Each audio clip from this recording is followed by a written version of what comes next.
Good evening. I'm going to call this October 17th, 2024 Sammamish Planning Commission meeting to order. First, we'll do a roll call. John Bachman. Here. Sudha Sankara. Here. Mike Bresco. Here. Syed Safavian. Here. Ajay Chakrapani. Here. I am Mark Boffman. I'm here. Hisham El-Kawad is not here at the moment, although I hadn't heard from him, so we'll see if he arrives. Next is the agenda. I want to make a change to the agenda this evening. So tonight we have two main topics. One is an old business topic, which is some town center plan and code amendment discussion, and then the other topic is a public hearing about a docket item. So I'm going to ask that we change the agenda so that agenda-related public comment will be after the town center plan and code amendments, because that's the only thing on the agenda that anybody can make agenda-related comment about, and there's no reason to make people wait till the end. And then we will have, obviously, a public hearing with public comment about the docket requests. So slight change, reshuffling to maybe help people out a little bit and keep the public comment moving along. Anybody else have anything on the agenda? Next is the meeting minutes from our October 3rd meeting. Does anyone have any comments or corrections they'd like to make? I do. I noticed on page 5 of 15, under our first amendment, item number 2, it only talked about inclusionary affordability, and Mark subsequently pointed out to me that in the letter that was transmitted to council, it actually said create an additional exemption under 21.10.070. 0.8.4 from the inclusionary affordability requirements when a property owner can demonstrate that they cannot apply the middle housing overlay. So I'd say you're asking that we just adjust the minutes to reflect what the language actually turned out to be. Correct. Okay. Let's make that correction. Anybody have anything else, either on that or anything else on the minutes?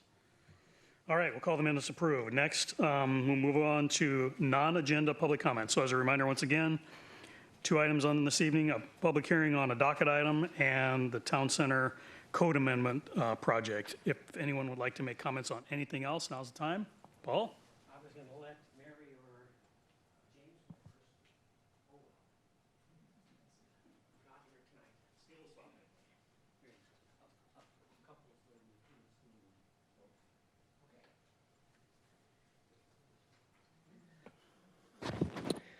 Good evening, Planning Commissioners. Paul Stickney, Sammamish. The comment tonight is extemporaneous, off the cuff, covers a Tuesday's meeting and what I said in on a non-agenda comment today to the PC. Tuesday's meeting, I suggest you watch. Now, yes, it was a full 4 hours, but there were a lot of topics, a lot more discussion than usual about topics that aren't always chatted about. So I think it's well worth watching that entire meeting. The 4 comments that I sent you today was not me being over the top. It was based on the city agenda of Tuesday that had a tremendous amount of stuff, a lot of meat in it. And there were 5 or 6 major categories, and I commented on 4 of them, sent you guys a copy of them. And for me, extremely concise and to the point on each one with the supporting material at the back. So I make my point up front, take a look. At the meeting on Tuesday, there was something new that came up that I hadn't heard of. A council member was talking about that they had studied the Puget Sound Regional Council Vision for 2050. And they claimed that a document said that Sammamish is an edge city. Well, I've read that document several times. I've read Commerce and King County rules, and I've never heard any city referred to as an edge. So I sent an email to that individual and asked if they'd send me the information as to where that came from. Not as a challenge, but as a Ronald Reagan approach. Trust, but verify. I just wanted to see where that was said. So I didn't get anything back, so I sent an email again and just said, hey, I got curious this morning. So I went into Vision 2050 and did a word search for the word edge, and it came up once. It came up in relation to urban type land uses within a county that had not been annexed into a city yet. And there was no mention anywhere about Sammamish being an edge city. So it prompted me to go back and look at the city and towns category, which our community is in part thanks to Don Jaron, who moved us from the second higher category down. He had a big hand in it. So these two first pages are where the word edge is, and a good reminder of what cities and town is. And then I'd like to chat with each of you about 6 growth buckets, what actually happened in each of those times, and what my word is, and talk to you about yours. All right, appreciate the chance to speak. Thanks, Paul. Do we have anybody online for non-agenda public comment? We have one hand raised online. Mary Victor, you are welcome to share your comment now.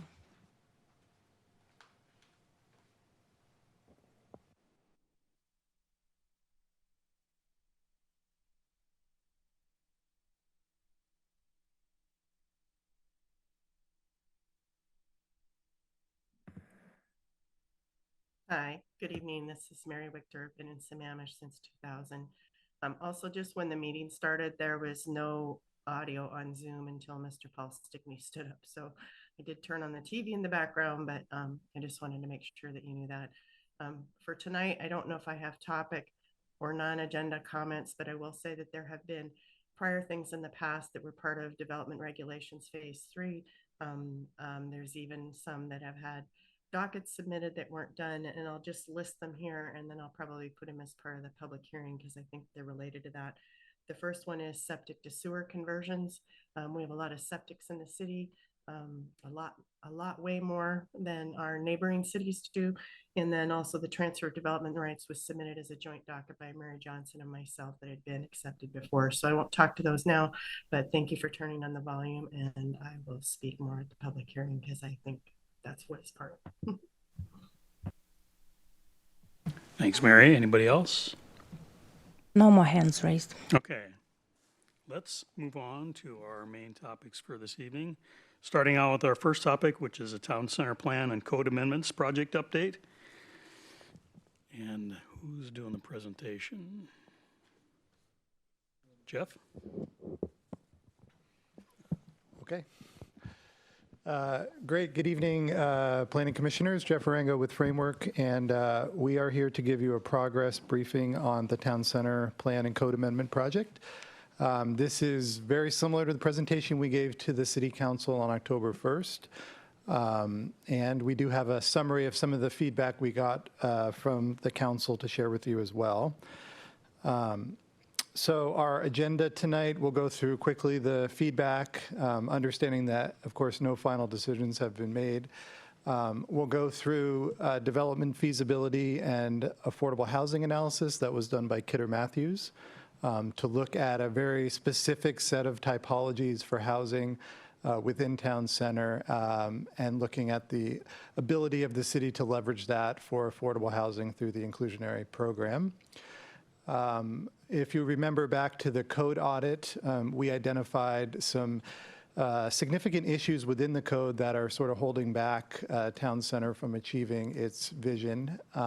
And one of that is the misalignment of development standards and the capacity for particularly residential development, but also for commercial. So we'll touch on the overall commercial development cap, which is a total limit of square footage, the affordable housing bonus pool, which has now been exhausted and therefore cannot be used to generate additional affordable housing, the issue of building height, and whether we want to study as part of the EIS looking at taller building heights.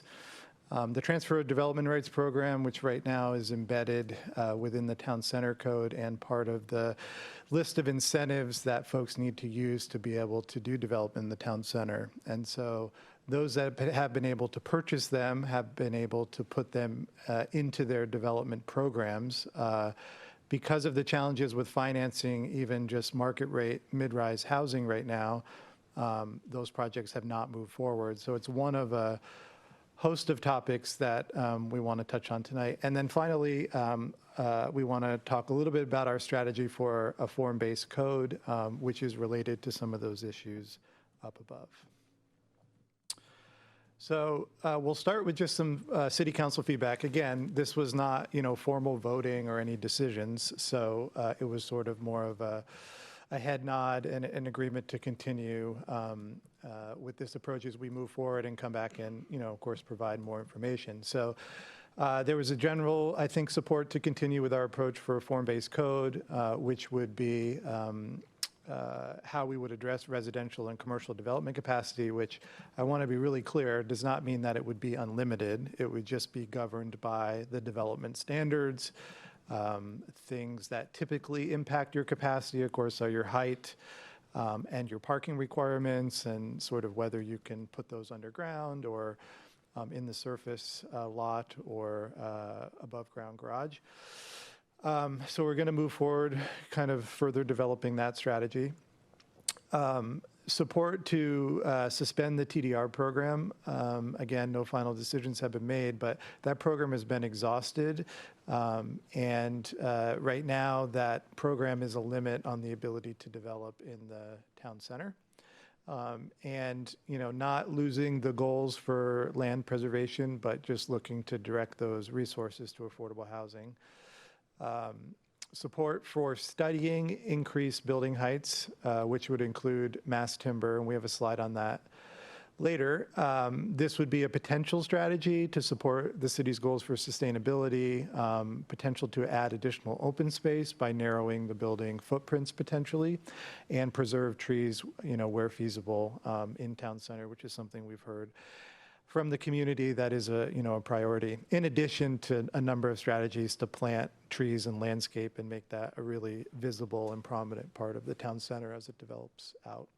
And then they also requested that we come back and give them more information on a potential fee in lieu and land dedication options for meeting affordability requirements. So the fee in lieu option is something that we've been discussing as part of the affordability program related to kind of the comp plan. But in town center, there are some large landowners, and so the ability to have a land dedication option, perhaps coupled with a development agreement, could really open up the opportunities for affordable housing and be able to leverage that sort of resource. So that's something we're going to continue to study and come back with more information on. So previously, we had presented kind of these three buckets of goals for this project. And again, some of this has been informed by the current conditions or the existing conditions report and the code audit. So tonight, we're just going to be focusing on the first two, which is to simplify and recalibrate the approach to affordable housing, and then clarify or align the code standards. And so that's, the focus of what we'll be presenting tonight. We'll come back later and talk more about the process for how things are permitted and some of the administration issues that have previously been raised. So now I'm going to turn it over to Blair Howe and Jeff Darris with Kidder Matthews, and they're on the team specifically to look at the feasibility of three specific housing types. So it was a relatively narrow charge that we gave them. And the idea is, what can we reasonably assume that we could capture in terms of on-site affordable housing or potentially a fee that would still allow housing to get built, of course, because we don't want to, preclude the development of housing. But what's reasonable to be able to capture for affordable housing. So with that, I'll turn it over to them and have them go through their analysis. Great, thank you, Jeff. Nice to be here. We like to start all of our conversations about development, feasibility, and real estate with an understanding that markets go through cycles. This graph on the screen is a good example of that. They're rarely stagnant. You have periods of recession and periods of rapid growth, and sometimes you can go back and forth between phases, but they generally follow a pattern like you see on the screen. And of course, each market segment maybe in a little different place in the phase, but generally things come and go. And What we're going to present is information that's done right now at this point in time. We're also going to talk about what it looks like in a different time when things are, in particular in the apartment market, are better or are more consistent with what we see in an expanding market. So as Jeff pointed out, we focused on three housing typologies: townhouses, garden-style apartments, and podium-style apartments, reflecting really a range of development densities.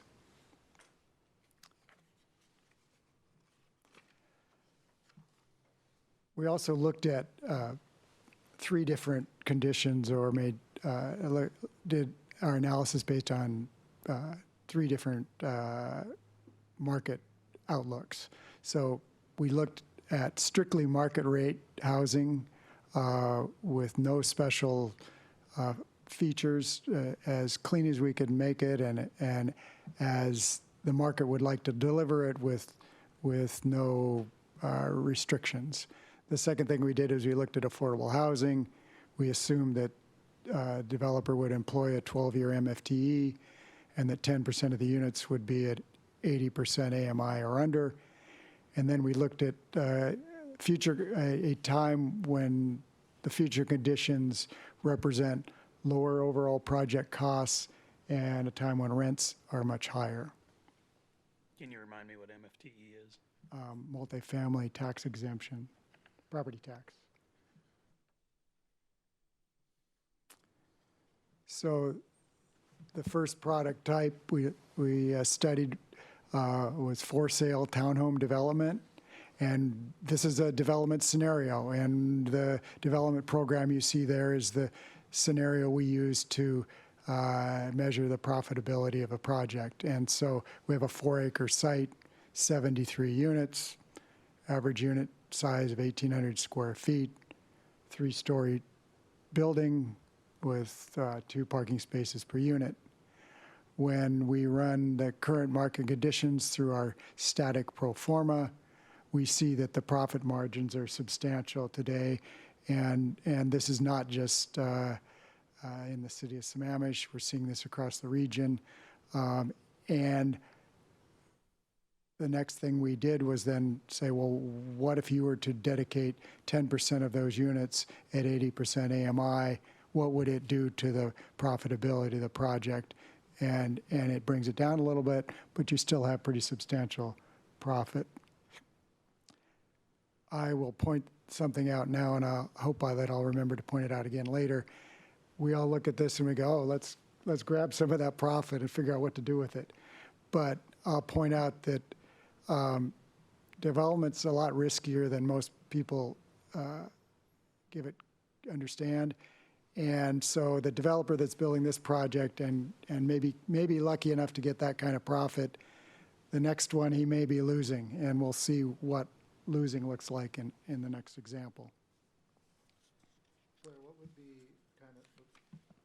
What would be kind of a reasonable base return that someone would look at? Thank you very Roughly. much. Yeah. So when we're doing the kind of analysis we're doing, and it's pretty high level, conceptual level planning, we want to see, when we first run our numbers, if we see anything over 0% profit, we're going, okay, well, this is worth some additional work. But we try to target a 10 to 15% profit margin. And there is another metric that we use, return on cost. We want to see that at about 6%. So these are substantial compared to what our typical target profit would be. Keep in mind, we could be quite a bit off given the conceptual nature of our work. So the next thing we did was we looked at, well, what if you take that same product type and you rent those units? And what you see here is our negative returns. The rents that are generated for that product type are just not substantial enough to offset the costs. The interesting thing is that you can see that there's a negative 14% return when you employ the MFT program as an incentive. It is an incentive because it is a little more profitable than without the incentive. looking at the third column there, if we look out at a time when when the market is expanding, rents are increasing, and development activity is more robust, and at a time when costs have come down a little bit because the demand for materials and labor aren't as high. They've come off the peak. So it's likely that there's an opportunity to have future conditions where costs are down, rents have spiked, reflecting the market's anticipation of less demand, and you would bring a project in that meets that 14 or that 15% threshold. If you go to the garden style apartment, you can see the development program there. We're looking at a fairly large 11-acre site with 350 units. The buildings are, again, 3, sometimes 4 stories.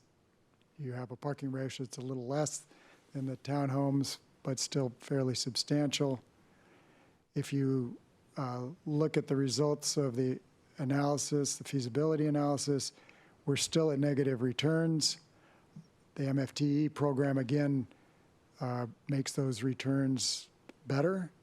And if we look forward to future conditions, we're looking at costs, needing a cost reduction of 5% and rents 15% higher in order to get to our target return. When you compare the future conditions that are necessary for this scenario versus the one we just looked at, it requires a less robust market in order to still get to our returns.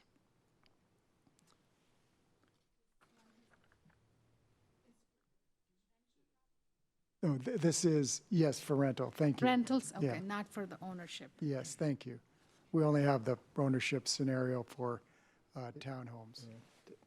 Just going to say that those types of units tend not to be ownership, partially because of the difficulty in condominium rules, and I think just it tends to be a rental product.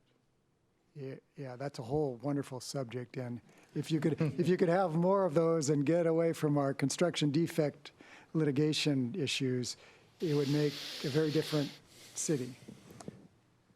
Sorry, I had to go off on that tangent.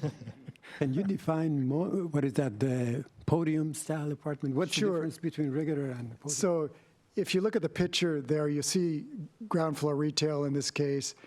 A podium-style building is a concrete building at the ground level with wood frame overhead. That's the way in our region it's typically done. And so you start with that ground floor. It's usually, not always, but it's usually a retail or some other use that activates the street.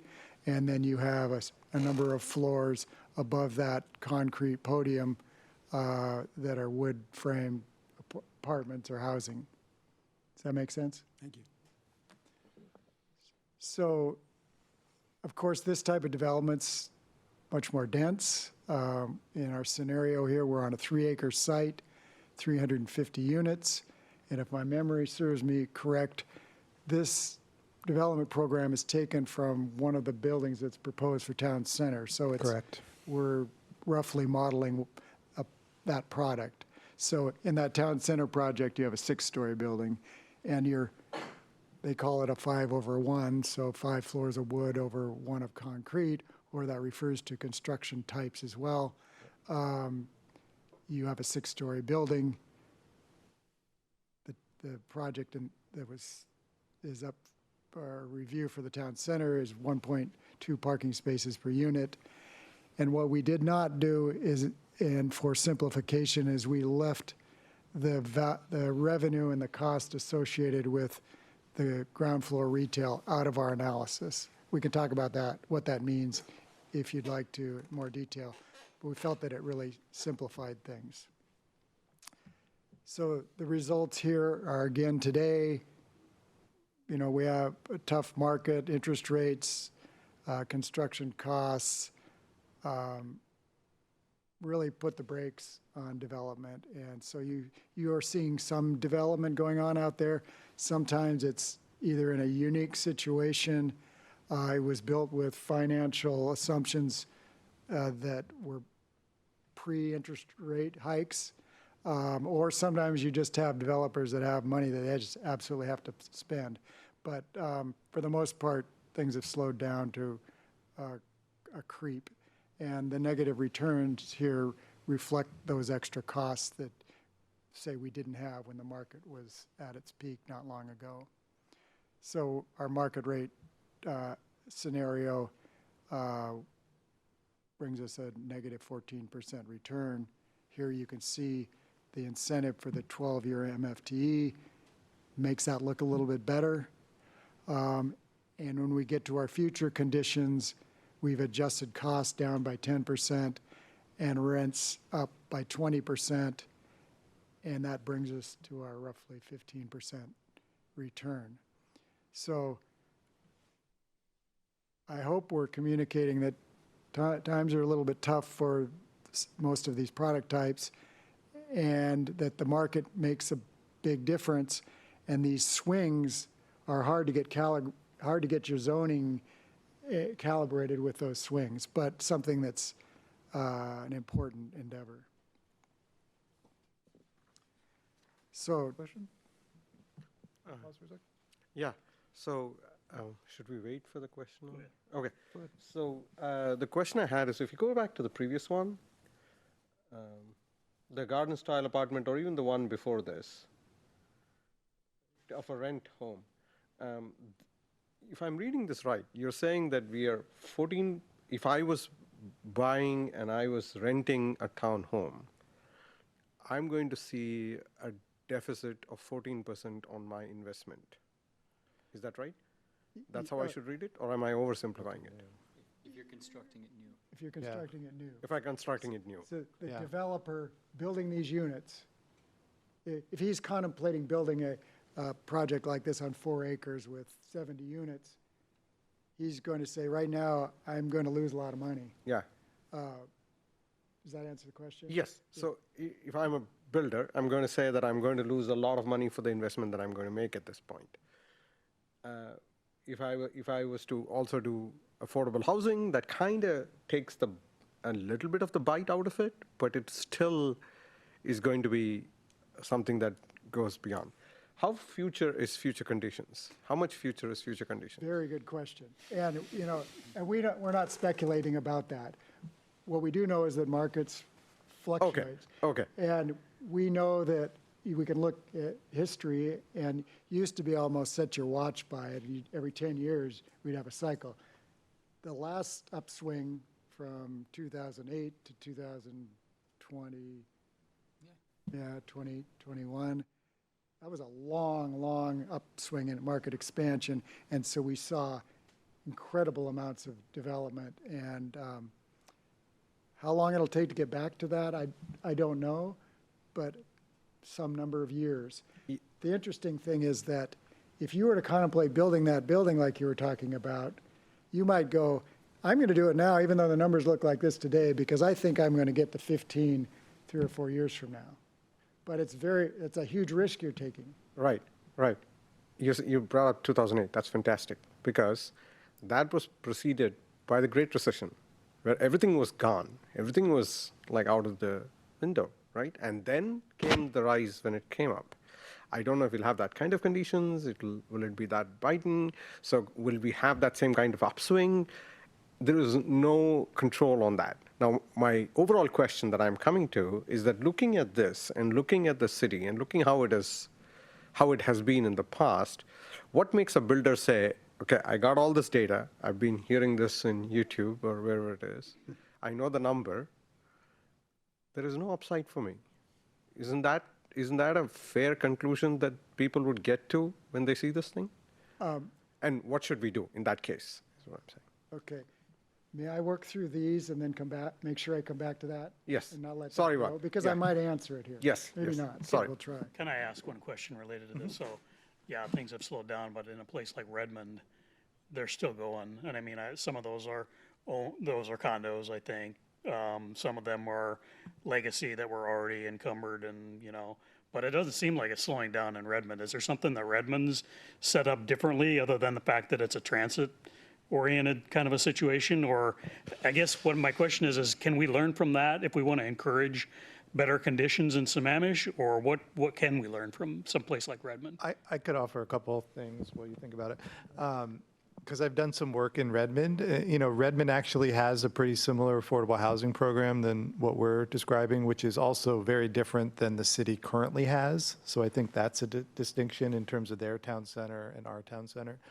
I also think Redmond is pretty unique in a couple of ways. One, it had a lot of like low-scale shopping centers that were able to be redeveloped, and those are starting to happen now. I think that in combination with the 2 transit stations, which are coming online, and then the massive investments that Redmond has made in their park, their streets, they decoupled their streets, the trail, I think all of those, and twice as many people work in Redmond as live there, so I think it's just there's a ready market for people to live there. So that's my sense of what's driving it. It's also some of the reduction in parking, for example, because they can do that. So they can eliminate parking requirements. So now you're not building structured parking or parking at all. You're not taking up part of your land for parking. It's also predictability in the permit process. If a builder has to choose to lose, at negative 14% somewhere that's predictable versus negative 14%, that could become negative 20 pretty quickly if now you're dealing with appeals, legal fees, all the stuff that goes along with unpredictability.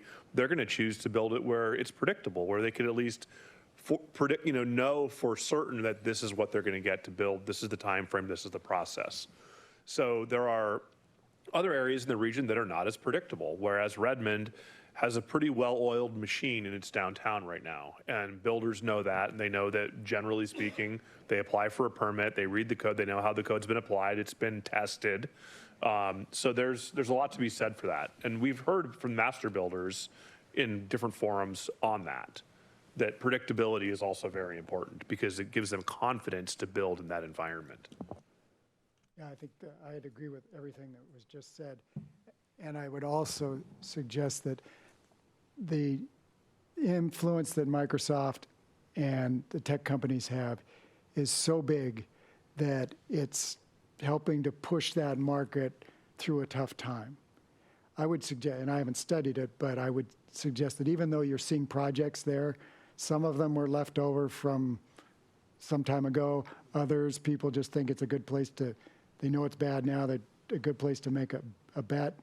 And so each place is unique. And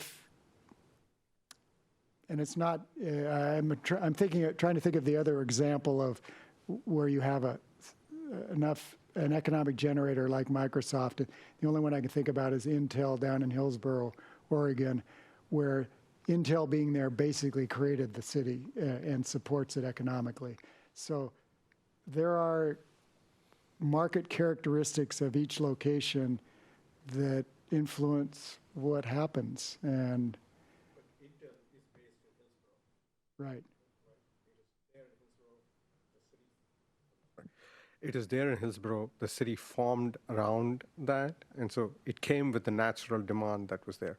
I'm just comparing it, and Redmond to that aspect is also closer to that. It's right where Microsoft is and everything. Sammamish, although close to Redmond, or the closest to Redmond, is still Sammamish. It's still a distance away. Again, I'm trying to wrap my head around the fact that a builder is going to look at this and say, yep, I get this thing, but I want to make this investment because someday there's going to be an upswing and this part of the city is going to just explode in growth. And we will thus see that 16%, the plus 16%, and won't live for long in this minus 14% that we had. And what I'm trying to ask is that, wouldn't that be a question that'll come up to say that why are we making this investment when we don't know how much is that X years to go from minus 14 to plus 16? I mean, I think because of the aggregation of land and investment that's already been made, I think people are committed to it. It's just a combination of some of the challenges in the code, some of the predictability that David brought up and just the overall economic conditions that are limiting that from happening. But I feel very confident that once we get through this process and land on the right solution for the community, that that's going to start to happen.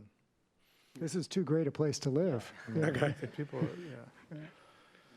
Can we go? I was going to say, maybe one thing I would add to that is that the lack of feasibility is maybe due to the micro market here, or is the macro market, things like interest rates, which are market cycle specific rather than micro market. Is Sammamish a good market versus Redmond? I don't know that that's the way to look at it. It's where's the market cycle in general? How are interest rates trending? A lot of the product coming out right now came about due to low interest rates in a great market time. It just happened to be delivered 36 months later, which is the product you're seeing built now. Like if we look at deliveries next year, they're dropping down. This year we had about 20,000 units delivered. Next year it's about 5,000. So what you're seeing right now is kind of a false flag. This is not indicative of today's current feasibility for development. This is the stuff from yesterday. Yeah. Can we go back to the podium kind of concept? I have two questions. Question number one, the podium concept applies only if you have an apartment, or could it be an affordable housing on the top and a retail on the bottom? Mm-hmm. Which one? Oh, it could be both. Yeah, in fact,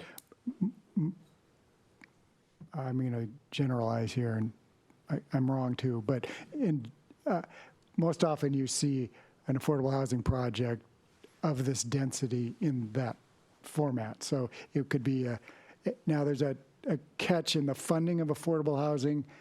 They're not very good at funding retail, so oftentimes you'll see community space or even ground floor residential.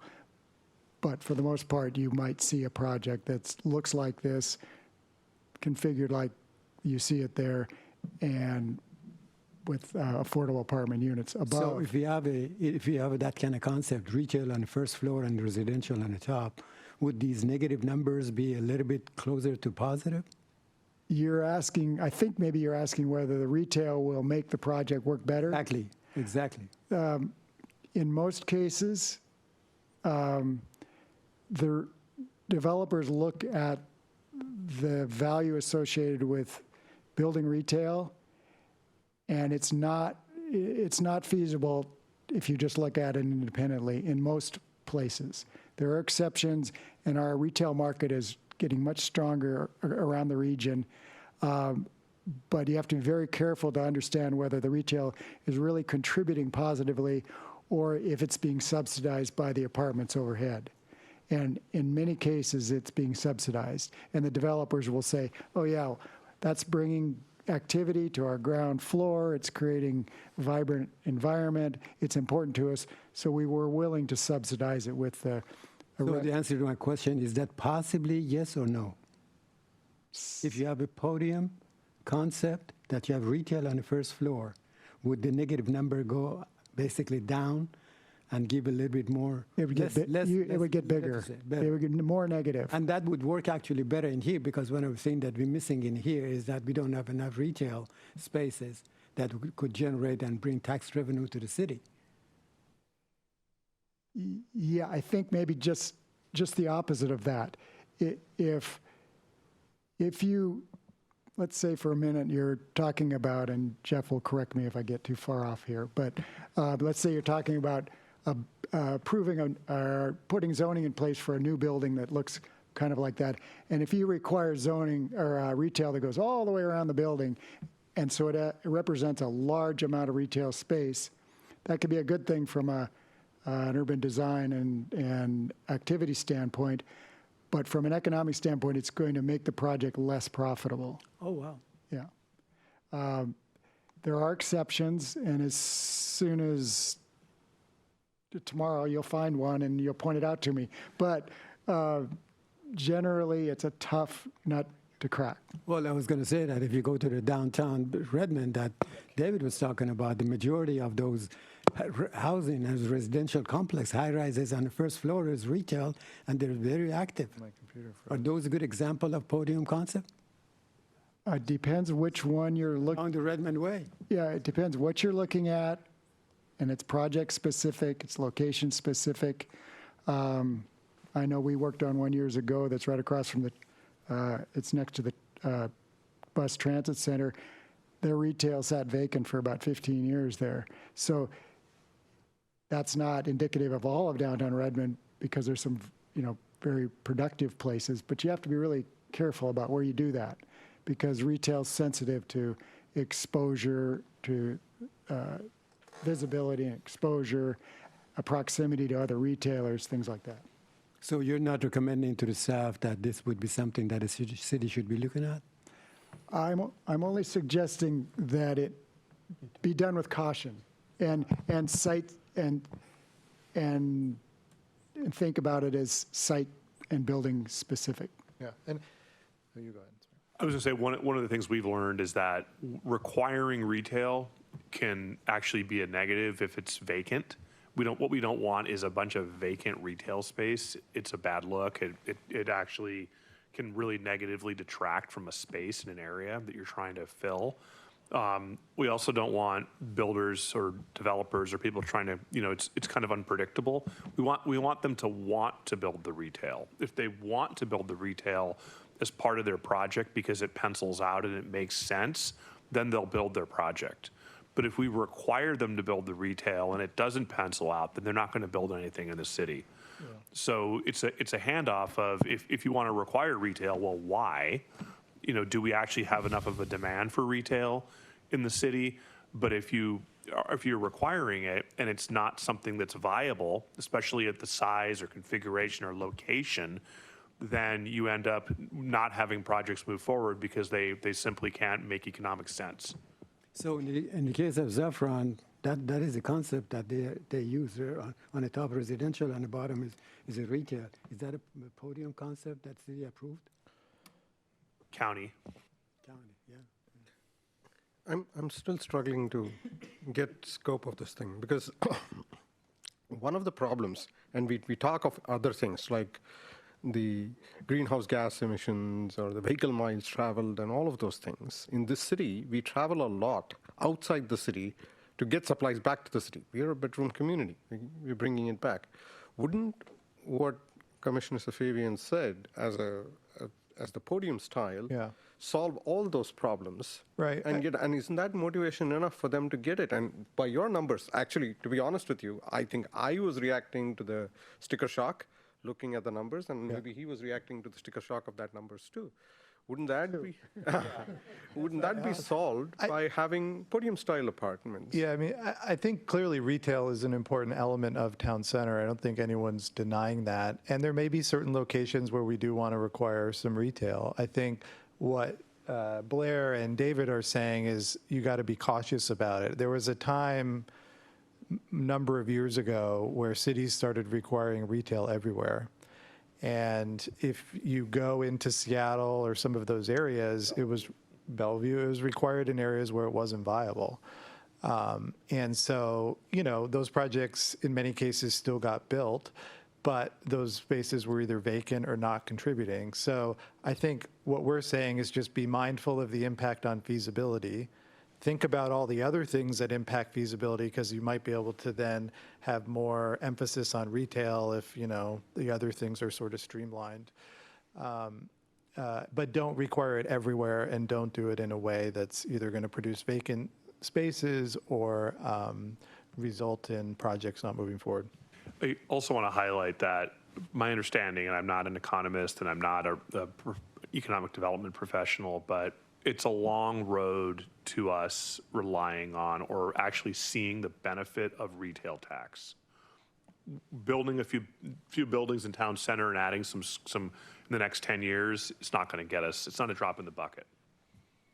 So my understanding is that although we're adding an economic development element to our comprehensive plan, we're looking to manage our town center space to start to bring some new businesses online, that those actions in the next 10 years are not going to make a noticeable difference in the retail tax revenue that the city has. It takes a lot longer than that to build a ecosystem of businesses and to actually create an environment where there's a synergy around it, where there's enough of an activity that will result in something that's a benefit to the city. This is interesting because when I started talking, I thought I was the downer, right? And you were telling me, and now you're pulling me back and saying, don't go too far. You're going too far. Come back into this thing. But my question was that to the Envision Sammamish, when we do this thing, I'm not looking at just retail tax and other things, right? Walkability, to have something close by, to build all of those things, doesn't the apartments with this one do that work? And you know, part of the other strategies like going to the form-based code and things like that bring predictability and the ability for more people to be able to develop, because there's a lot of property owners that really can't develop right now in the town center. I mean, that's literally, you know, yes, there's the macro issues, but there are some localized issues as well. So if we can get all that together, we're certainly going to have conversations about, you know, having retail and amenities. That's kind of the whole point of living in the town center or working there. It's just, we have to be smart about it, is I think the case. And there's a difference between the small sort of amenity retail and something like Met Market, you know, and that development is, you know, more of an economic driver. So I think, you know, we're going to incorporate all of that. We're just going to be smart about it and not use it as a way that's going to prevent projects or have vacant spaces. Yeah, and not to put a wedge into your thing, but when you compare it to Bellevue or to Redmond, let's take Bellevue for that example. We are not a city which has like a Crossroads and a Lake Hills and some other areas that we can then say, oh, one part of this is not going to be as viable as the other one. We don't have those things, right? So this is going to be a start. So when the first thing came up, and I don't know about the history of Bellevue, when the first thing came up as a living area, I don't know how much it was expected and how much it was anticipated for and what was the success of it. But I feel that there is enough demand here that they would want to look at that. And so if you're doing that, I just say, let's compare it to that with that historical perspective as well. Well, as a matter of fact, if you look at Bellevue, Bellevue is a perfect example, even though that is a much larger city. If you look back, some of you that you've been around, if you look at 18 years ago, you go downtown after 5 o'clock, it was a dead city. It was nothing. Nobody was walking. But go and see now. City learned from it. Now, if you look at the old building, residential and office, not retail, all the way up, nothing is happening. And go to the area with the new development that the first floor is retail, you see a lot of activities after 5 o'clock. They go for dinner, for socializing and all that. And that teaches a lesson. We don't want to be making the same mistake that they made. Yeah, I just offer we don't want to be Bellevue, so let's be careful of what we compare ourselves to. We want to be Sammamish. So you guys want to keep going with your presentation? I have one quick comment. I'm assuming for any given project that as the project is being developed, that, you know, they're talking to retail site selectors and planning for what may or may not be a good move for them on that first floor. Yep. And then that would significantly inform them of what the design of the project is. Yep, absolutely. And, you know, there's some, last comment I'll say, and then we'll move on. There's some things that you can do to set it up for retail. You can have the first floor still built, you know, at a certain height and configuration that could support retail over time. And then through the planning process, we can maybe identify, you know, particular areas or streets maybe where we want to encourage retail or even require some amount of it so that it's concentrated and kind of works. So, I mean, it's clearly a goal. We just have to be mindful of not overplaying our hand, I guess. Yeah, I think that's really well said. Approach it with some caution, and I'll give you an example. The next time you go to a store, ask yourself whether you've driven up and parked in a structured parking garage or whether you wanted to just drive right up front and park as close to the door as you could get. And as bad as it is, we all like to drive right up to the door. So there's this huge market dynamic or economic driver that we need to take into consideration when we're thinking about regulating what you would do in a retail environment. So, kind of to put a ribbon around what we've done, we determined that during this current cycle that we're in, for sale townhome development is feasible today. We've identified that apartment development is infeasible today, but when the market recovers, we're likely to see robust development like we've had in the past. Apartment rents currently aren't high enough to offset development costs. I mentioned high interest rates, construction costs, development regulations. Those are all contributing to making development of apartments challenging today. Go to the next slide, please. Yeah, it's not. Yeah. Okay, so what does it all mean, and how can we use this information to think about planning for the future? And the big takeaway is that understanding that modest affordable housing requirements for for-sale townhomes is something that's doable, and the notion of keeping it modest is important, and that's a conversation like the one we just had. And what it really means is that the multifamily tax exemption programs that a lot of cities have, they're not adequate to make the project financially feasible today, but you could see in the numbers that they make the project better. And so developers likely to grab onto that type of affordable housing program because they're incentivized, because their profits are a little bit better. And those programs are successful across the region, and we think are a good foundational thing to do. We also know that if we're looking out into the future, that MFTE program could take a project that's not feasible and bring it into a place where it is feasible. So it could actually make an important shift in terms of bringing a project to the market.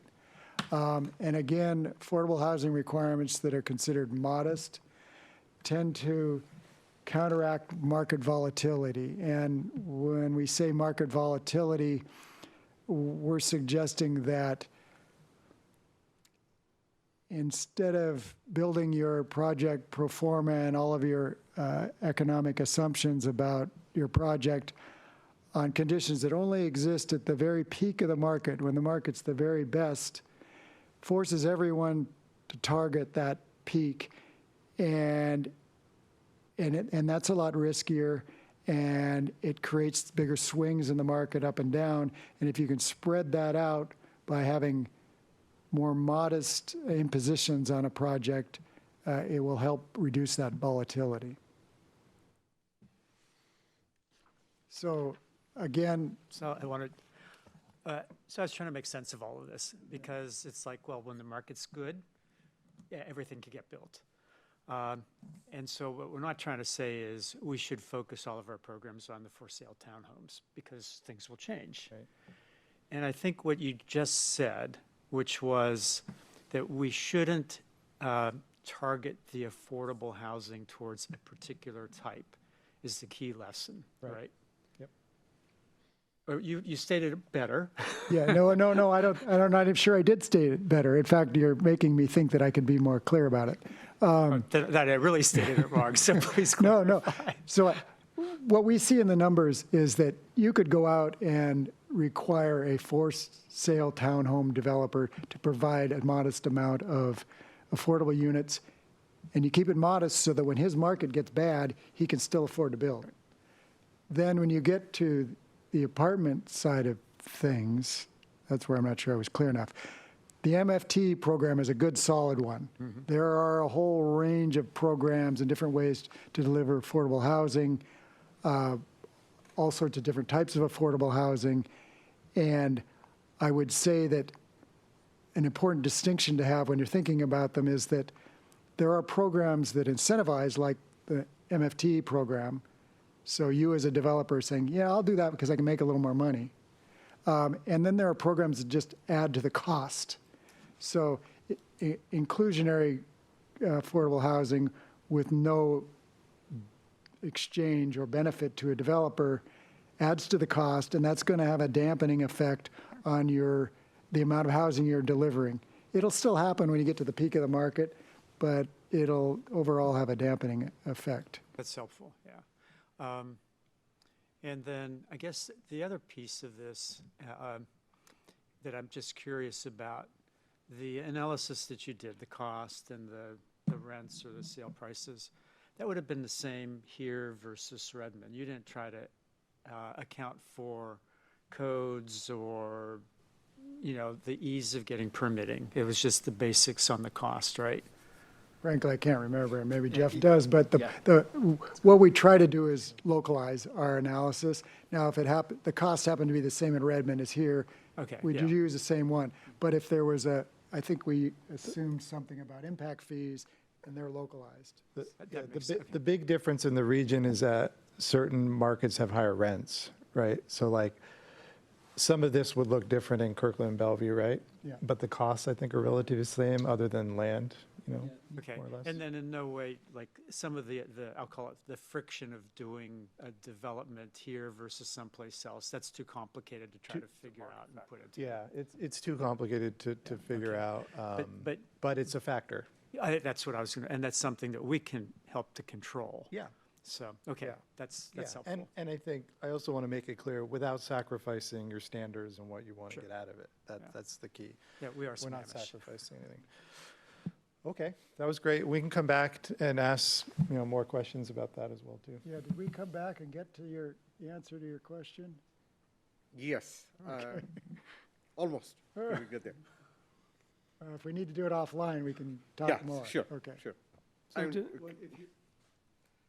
Are you leaving now because I have No, no. a suggestion? He's not leaving now. Suggestion is very simple, is that would it be possible to put all these numbers in a matrix so we can see side by side for different kind of housing? That would really help us. Yes. Yeah. You know what I'm talking about? Yeah, yeah, The yeah. matrix. Yeah, Yeah, and you can do it for projects in Redmond and compare them to here, and there are a lot of different things you could do. It's, yeah. And also, one quick question. Square footage cost for the developer, is there a substantial difference between a townhouse, an apartment, and a condo to the developer? On a square foot basis? Cost. Well, yes, there certainly is. If you're going to do podium, you'll have wood over concrete. That concrete is going to bump the square footage average quite high. And that's why you're seeing such a distinct difference between the lower density, which is just wood frame, and then the higher density, which is a more complex design. And if you get even higher, then your fire codes change and the complexity goes up from there as well. And structured parking.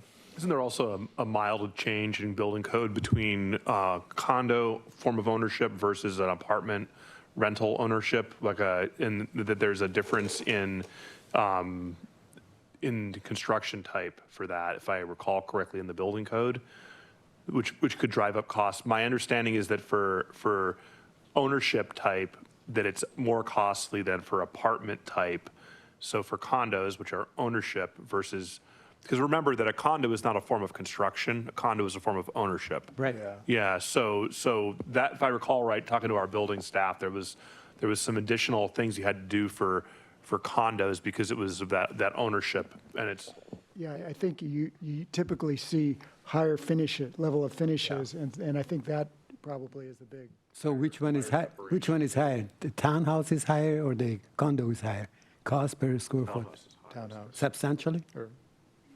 A townhouse or a condo on a price per square foot? Those are not, So, Because that you're may- comparing apples and oranges there. Yeah, condo is I think ownership. it would be more of a low-rise or a condo. Because those you could interchange, but the distinct difference there is that one is for rent. I'm an owner owning the whole low-rise project, and I'm renting out the individual units. The condo is, everyone, of course, is owning their individual condo. It's more akin to a house. And yeah, the regulations are slightly different with the condo, making it slightly more expensive probably than the for rent. But I wouldn't say that they're so drastic that it would just implicate it completely one way or the other. The main deciding factor is the for sale market hotter or is the for rent market hotter? No, the reason I asked that question, I was wondering from a developer point of view, would he or she make more money by building townhouses versus a condo? That's hard to say. So, well, right now, let's be clear, townhouses can be condos. Townhouses is a structure type, not an ownership type, so we gotta keep Yes, clear what we're the talking about. townhouses are the most profitable by far of what we presented tonight, for those reasons. So just a quick observation here for David and maybe future conversation, but it would appear offhand that the middle housing overlay that would allow more townhouses matches up with the numbers that you presented tonight. And I believe that is a direction that given to the city council had that discussion on this. Which is part of Arch's similar economic analysis that Right. they did regarding affordability. And one of their conclusions is that because townhouses are the predominant type that will likely be built as middle housing, and because townhouses are more profitable today, at least, generally speaking, that there is more opportunity to do what we call a unit or a capture, a value capture, where they're able to ensure that a developer is meeting the anticipated percentage of profit, but that anything above that is then captured back for an inclusionary affordability requirement. So that is part of the foundation of that formula as to how the per square foot affordability fee is calculated. If that made sense, I hope.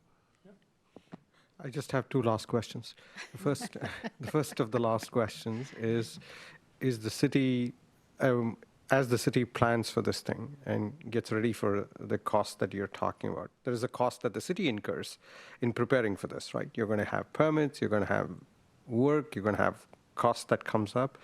And that cost is something that the city would not just eat.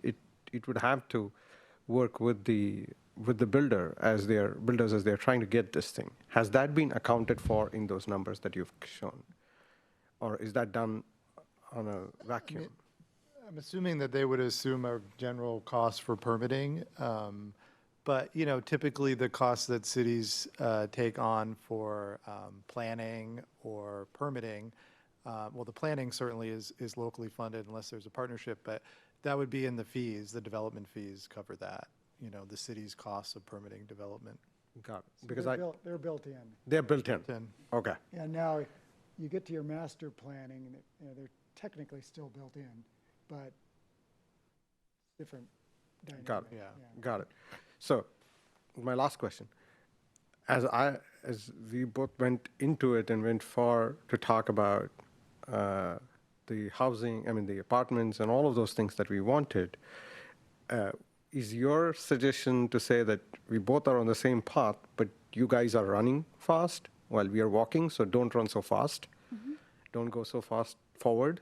Just stay back, be cautious about it. Was that the caution you were saying? Or was the caution that we are completely off track and we should actually calibrate to the... Well, I think that the way that Jeff is thinking about restructuring the zoning makes a whole lot of sense. So separate that from market dynamics that we're talking about. And all we're saying is be cognizant that these market dynamics are at play and adjust accordingly.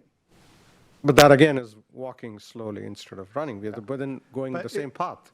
it's actually, I would say, a recalibration, because I think you could argue right now that the way that the code is set up and the TDRs and the affordability pools are all basically doing what Blair cautioned against, which is preventing development from happening. Now, maybe that's less so right now because the macro conditions might prevent it anyways, but if that wasn't the case, you likely would have seen, think about, Blair just described from 2008 to 2021 as one of the biggest booms. What did we see developed in the town center? Only those projects that could work within the code structure and get built.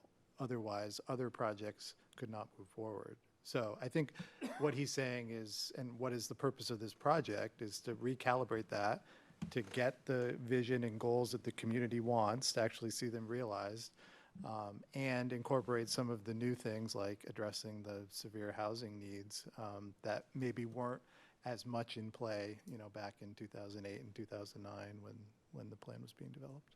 In line with the 2044 plan. Yep. Okay. Okay.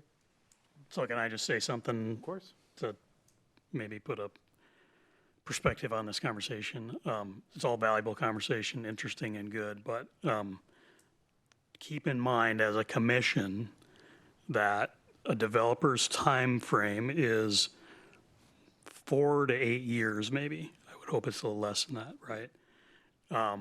And some of this discussion, we might even say, well, you know, we're talking about what's going to happen in the next 8 to 10 years. But as a planning commission, and I hope the city council hears this as well, as a governing body, our vision is 50 to 100 years. So just because the market conditions are right for a certain form of housing right now, we need to be aware of that, but we cannot change our planning perspective that what we want to have in place is the regulations, the requirements, and the plan, so that whenever the market conditions are right, those pieces of the community can be built in the vision that we want them built in. So don't get too consumed in reacting to this, because that's what it is today.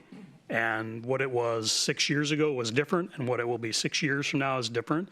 So we shouldn't rule out certain housing types or certain affordable housing strategies because they don't work today. We need to provide some flexibility so things can be built over time. And the reason things didn't happen in Sammamish during the boom were probably somewhat related to our regulations, but they were also related to the political climate in the community at that time. And that's different now. And there are many factors at play, and our obligation is to create an environment where we can have an outcome for the community that makes sense. So just use caution, right? We shouldn't go run out and build nothing but townhouses just because they're the most feasible thing right now. That should be a part of the plan. And if that's what makes sense right now, maybe that's what they'll build first. And then when interest rates go down and construction costs flatten out a bit, maybe the situation will change and we'll see some 5/2 get built. We need to think long-term, not short-term. So just be careful as you're thinking about this and listening to the numbers and planning that you're thinking long-term, not short-term. I think it's easy to get off track with that, but that's not really our job. Our job is long-term to represent the community.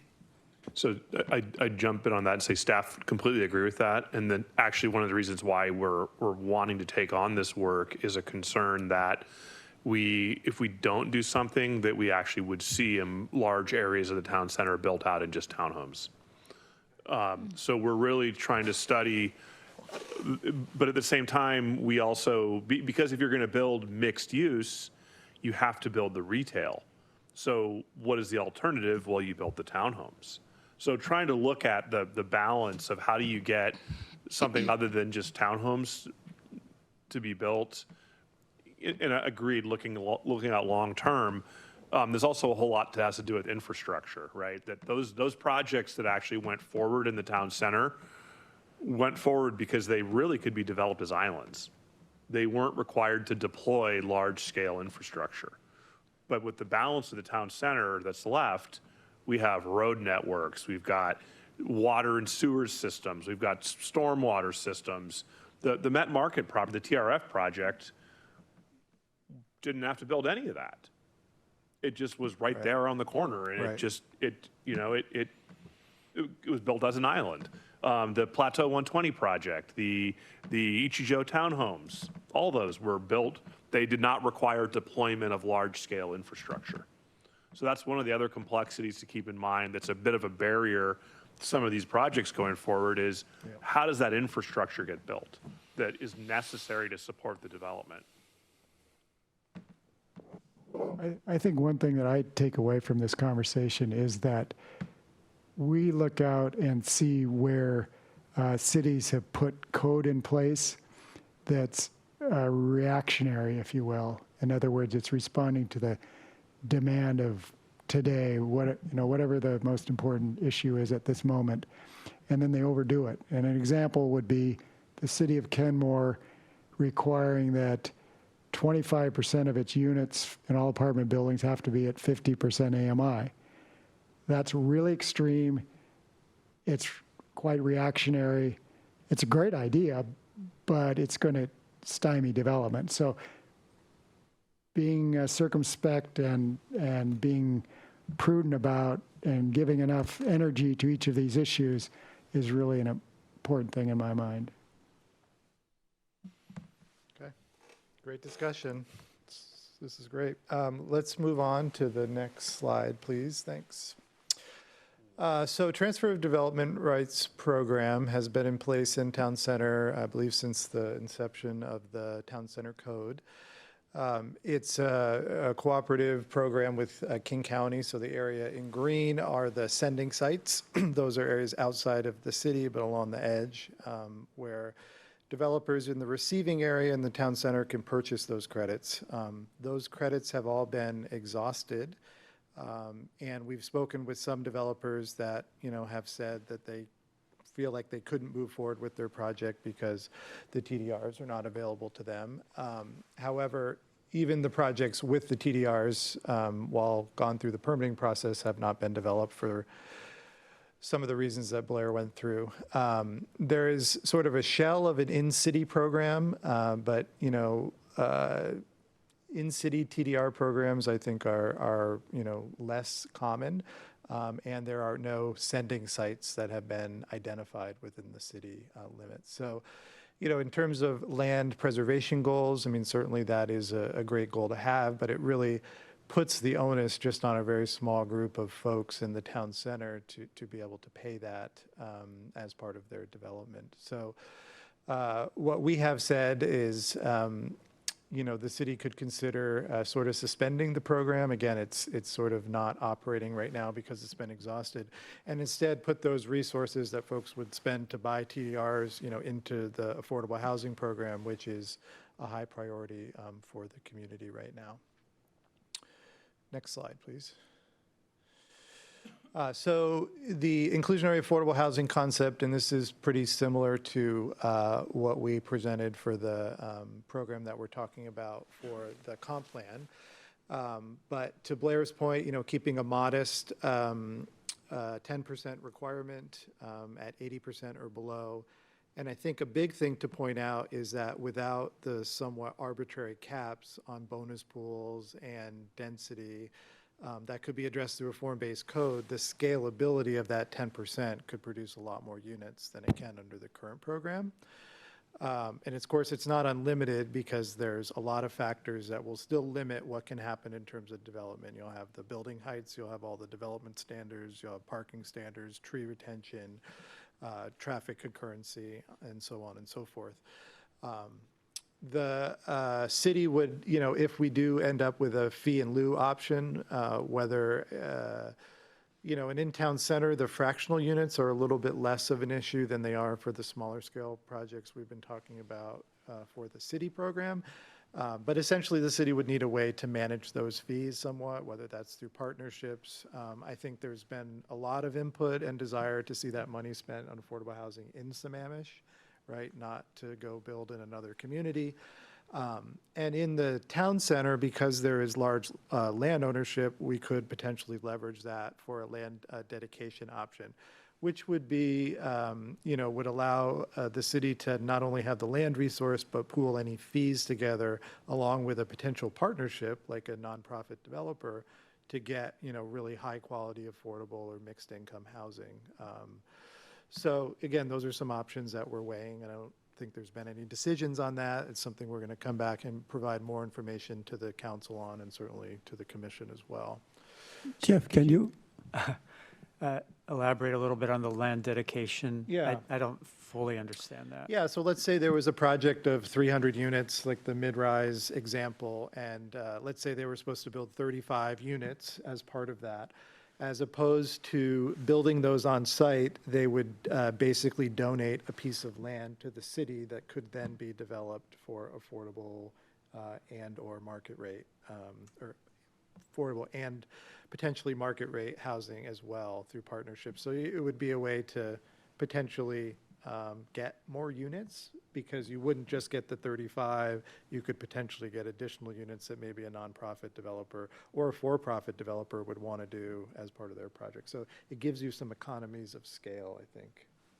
Yeah, I'll just add that it gives you a lot of access to funds that might not be available otherwise. There's some special financing that apply to the nonprofits. It's a whole different arena, and it gives you access to funds.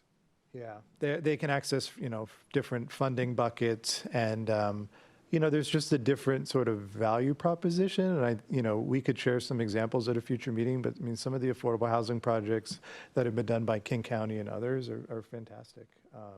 We just involved in one in the city of Everett. That's a mixed income project. Just the thought that and resources that have gone into design and integrated community amenities and park space and retail is fantastic. And it's hard to get all those elements through a for-profit development. And certainly, like anything, there's examples of poorly done affordable housing, for sure. But that's not what we're talking about. Jeff, a quick question. What is bonus pool cap? Yeah, so right now there's a bonus pool. I think some of it came from the development of the city campus, but it was a limited number of units. What that is people could- definition? Oh, sorry. It's additional units that you can build in exchange for building affordable units.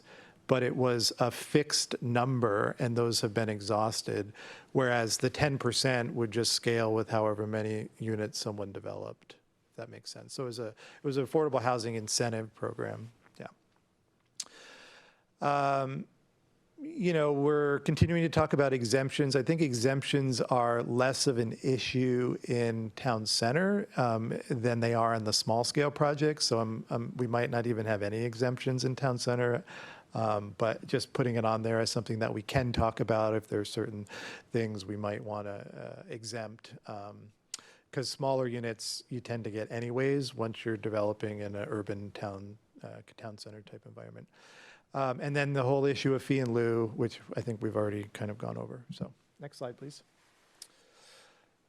So again, back to the code audit, one of our purposes is aligning the development standards with sort of the density limits. This was one of the diagrams from the code audit. And if you weren't using any incentives, well, actually, to get to the 40 dwelling units an acre, I think you do actually have to use some incentives. But let's say you were looking to develop a mid-rise building, which is allowed in town center. They're out there today. You would need that land in order to build those buildings, right? And so if you were lucky enough, like David described, to be at a parcel that abuts 228th, like where Met Market is, they would fill that up with a grocery store or some commercial. And that's really the way under the current code that you can get things to work, because you can use the land for the commercial use to go towards your density. But most sites, you can't do that. And so there's a mismatch here, and that's where the form-based code can come in. So there's still a constraint on what can be developed. It's just using form-based standards, which really focus on the qualities that you would like, how the first floor is designed, how the sidewalks and streets are designed, access, integration with open space, those types of things. What goes in the box would be a little bit more flexible than maybe what you have today. But, it would be a similar range of uses, I think, that you allow today. Okay, next slide. The issue of taller building heights has been brought up. And again, no decision or direction's really been given other than it's something to study. And it could be potentially a way to help meet the sustainability goals, greenhouse gas reduction, tree preservation, which you might be able to achieve with smaller building footprints. And then the whole notion of mass timber as a sustainable development practice, and perhaps a way to strengthen the Northwest character envisioned in town center. Some folks will often bring up mass timber as a more cost-effective strategy. We have not found that to be the case. The project that we're doing in Everett is mass timber, and one of our partners on that project is an expert in it. So we feel like we have pretty good information on that. It might become more affordable, but at this point, we can't necessarily recommend it as a more affordable building practice. So something we'll study and kind of see where that goes. And, if it doesn't go forward, then we would default back to the current standards that we have today for height and bulk.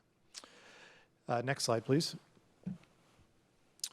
So just kind of really high level on the form-based code, it usually involves what's called a regulating plan. There's just a little sketch in the lower left-hand corner. kind of looking at how we might, think about simplifying some of the districts. But it's really just to illustrate the fact that there's like a zoning map kind of thing. And then you often will designate existing and potentially proposed streets, although we want to allow some flexibility on proposed streets for just to make sure that they're feasible. So if you're going to develop, you find the zone that you're in on the regulating map, you figure out which street your building is on, and then it'll tell you how that street should be designed, what are the qualities, is it a residential street where it's, really treed and kind of, more like a passive space, or is it more of an urban street where we want retail? So it can inform how the city could potentially improve streets, but also how developers would build them. And then it tells you, okay, if you're on this street, here's the type of building frontage you're allowed. Is the building right at the street edge with retail, or can you set it back? Oftentimes you'll allow a setback to either allow a plaza or landscape frontage, which can be nice when you allow ground floor residential. So it's really focusing on the qualities that we want and not so much the numbers, which get kind of addressed through the permit process and review, and making sure that it is meeting standards and not, producing adverse impacts. So that's kind of generally how it's worked. We've written a couple of these codes. It should help with the clarity and predictability. And honestly, I think one of the big goals is to produce the outcomes that the community wants to see. So I think we have a better shot at getting that through this approach, and don't have to feel like we're sacrificing anything. Next slide, please. So these are just some cut sheets from another code that we've done, just there as an example. But again, starts with the regulating plan, then you have the street types, the building types can also be another element, and that would get into the height, ground floor uses, massing, access, all those types of things. And then finally, the frontage. It's essentially, a fancier way of saying, things like setbacks, where can your parking be? How is the street level designed? Landscaping and tree planting, public space design, all can be addressed in the frontage standards. So it's sort of a very modular approach. Next slide. And then this is, again, just a quick example of what a regulating plan can look like. We will be adding in the streets, but we understand that some of the prescriptive nature of the existing planning code and how it identified potential street connections has been problematic. So I think we're still sorting that out, and we'll want to make sure we give the city some flexibility. And then for larger scale projects, options for like development agreements and things that can allow the city to capture more public benefit out of those projects because they provide more unique opportunities than smaller scale projects. Next slide. So this is just an example of an axon diagram of a street type. So you can get into how many vehicle lanes are there, whether there's on-street parking, landscaping, the width of sidewalks, and these are have big implications, as David said, for developers, because it's not only the amount of land that they have to dedicate, but the cost of improving those streets as well. So again, providing a pretty flexible approach makes sense, but also having some clarity in what the expectations are for outcomes. Next slide. These are some of the diagrams that we use to inform Blair and Jeff's work. So when they're adapted for the code, they'll look differently, but they're essentially these massing diagrams that then go with associated tables, not unlike some of the middle housing code stuff we brought forward, but it's a little bit more sophisticated. So again, it gives clarity, I think, for the applicant, the city, and honestly the public that it might be interested can get a better understanding of the dynamics of each of these projects. That might be the last one. Nope, last one. And this is just frontage type examples. The one on the bottom is a plaza frontage, so that's something you'd only really allow on a retail street. So in that case, you can either, typically with retail, have it right on the edge of the sidewalk, or in this case, set it back, but make that space usable for people, for outdoor seating, really to support like retail and restaurants and things like that. So developers, applicants can choose their frontages based on what the options are for their street type. So it's not, completely prescriptive, and can be adaptable to what that street and uses really kind of want to be. And that might be the last one. Yes. Okay. I have a couple questions, but who else would like to go So, first? My knee-jerk reaction to form-based codes is kind of negative, but I think you answered my question. As long as there's the flexibility, the development agreement potential, developer might want a narrower street to slow things down, or vice versa, the city. Yeah, absolutely. And with streets, you can approach it a little bit differently. It's not like a zoning right. The city and the city engineer and planning, have an ability to look at the build out of the street and, kind of understand what the important issues are and kind of adapt. So yeah, we're very mindful of that. It's not meant to be maybe as rigid as it seems. Yeah, but that's a good point. Just, this is another clarification. So if you could go back to the slide that had and I don't remember what you call it, but it was the layout of the area with the core and the garden area. So it's like it's one after that, I think. Well, it's what's in the lower. But then there's a bigger left there, one. but there's the larger one. Yeah. Yeah. So the idea with the form-based would say I'm in the core urban area. There would be form-based code that would say, here's what we're looking for, the roads here, the height, the other forms of the building, that sort of thing. You move to urban mix, it'd be different. Yep, that's exactly right. And like the core urban, maybe that's where we have some reasonable retail requirements. Maybe that's where our streets have wider sidewalks. And so part of what you're going to be working on is what the code is for each of these areas. Yeah, which we have not gotten there. But yeah, that's exactly how it would work. And, maybe in the urban core, you can develop 6 stories, and in urban mixed, it's 3 or 4. And, maybe there's more residential streets in those areas. And so yes, it's all part of the system to be able to adapt to the specifics of what you would like in kind of each area. And then applying that, if I'm a developer, does that make it frankly easier for me to navigate and get to permitting and building? In other words, less of that upfront cost and less of the variation or the risks that something might not go through. So how does a form-based work in terms of me as a developer and wanting to make this as easy as possible to apply? I would say in general, yes, but I would also say that it really depends. I mean, if you have a city that has a form-based code that was adopted 5 years ago and the current, environment is less excited about development, it could still be a challenging review process. But in general, I think the clarity and the use of graphics and the prescriptive standards and the flexibility, yes, typically would result in more as of right development without having to use a lot of incentives, but being able to get the public benefits through that as well, right? So yes, I would say in general, it should be easier and simpler and more streamlined, but there's always nuances. David wants to say something, but before you say that, you were turning red. But then also, if I understand this right, or if we do this right, it would also give the community a better, control in a way. This is what we'd really like to see. Totally.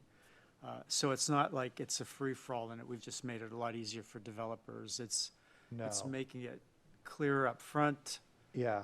I could take a look at this, and once we get some of the code, I could say, I could envision what the core is going to look like. Yeah.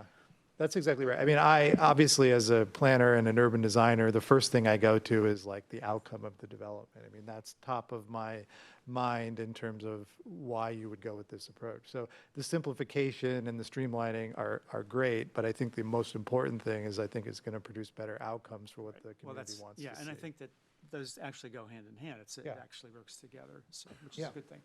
So David. So one of the other things that goes along with that is it actually moves you along to the point where we could eliminate the UZDP process.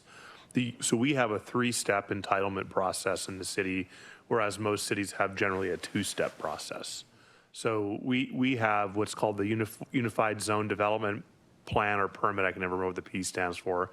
And what that is basically, it's a pretty intense process by which we work with an applicant to apply design standards to get the form. So if we jump right to the form, then we bypass that whole tension and debate, and there's public comment all the while, and there's political stuff going on, and it's a really challenging place to be because everyone reads it and interprets it a little bit differently. So what we would be doing is eliminating the UZDP process and instead going right to what we call a commercial site development permit process, which is really where it's an opportunity for us to look at how all the pieces fit together, to look at the infrastructure, the adequacy, to collect public comment, and ultimately grant an entitlement.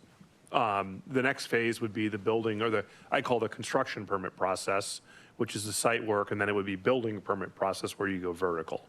So you could see how that would shave off one whole major unpredictable step for the development community and for the Sammamish community as well, because I feel like it really depends on who's interpreting the code, what the political environment is, that, so if you go right to the form-based code, you bypass that. Right, and, part of the reason I was bringing that up is that, although we don't want a free-for-all, I do think it's important to do what we can to, in a way, streamline or lower costs. And it's not just for the developers, it's also for the community, because there's costs associated with doing all the work that, David, you're just talking about. And if we can have good outcomes, through something around form-based code that we've thought through and we've set the boundaries really well, that seems like it makes a ton of sense on, for all parties.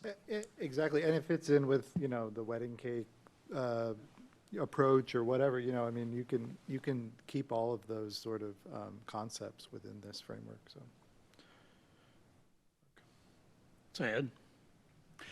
I hope I'm the only one of this concern. When somebody says form, to me, this is not what you're talking about. You're talking about form. To me, is a design issue, is a concept issue, when we talk about the form, you're talking about form of the building, the appearance of the building, the modulations, the color, and all that. So what is, in this case, form means? Form-based. What is form-based? Because what I heard is basically a combination of where the sidewalk is, where the landscape strip is, and where the building heights in respect to the trees next to it. Can you explain? Form of the city. I would say it's the form of the city, and it's, the thing that I probably think about the most as an urban designer is how buildings relate to the street, right? So it's the form of the street, it's the form of the building, it's how it frames open space, it's the activity that happens along it. Whereas, and the reason people use form-based is because it used to be primarily use-based, right? And so form-based is really a way of moving a bit away from uses and sort of having a form-based code, and then certain uses will, either fit or not within that, if that makes sense. So you tend to focus less on what goes in the box and Right. more on the form. I'm not against it, but I brought it up a number of times before that I think one of the things that we need to have some regulations and give enough ammunition and the tools to David and his group as far as urban design issues. Yeah, that's the whole point of a form-based code. Hopefully you're going to be covering some of these issues I brought up, like, building modulations, color coordination, harmony in a building structure, and all that. Are they going to be part of the work that you're going to be doing in it? Yes. Great. Yeah, it's listed on one of the slides, I think, those elements. But yeah, building, modulation, form, all of that. Yeah, that is at the core of a form-based code. And if you're interested in looking at other examples, there's, I think, the Form-Based Code Institute, but there's some pretty cool resources online and videos and stuff that really get at what the purpose is. So if you're interested in learning more, and then there's sort of like hybrid versions of form-based code that still have some more use standards that are also part of it. So there's some different flavors of it, but and you can see districts that have been developed with it very successfully, like real life examples. And hopefully those guidelines that you're going to be putting together would help Dave and his group as far as the development of the infrastructure, roadway systems, street, Yes. the things that John was talking about. Yes. As far as, Yeah. narrowing lanes and a lane width and bringing the issues that the people they want to. Exactly. And that's another benefit of form-based codes. It sort of like blurs the boundary between a code and a plan, right? Because zoning usually only kind of worries about what happens on private development, whereas this allows you to think of the public space, the street, and the building as one thing. That's a really big purpose of it. And it can inform city planning efforts or capital project efforts to improve streets or build streets. So yeah, those are all included. Go ahead, Ajay.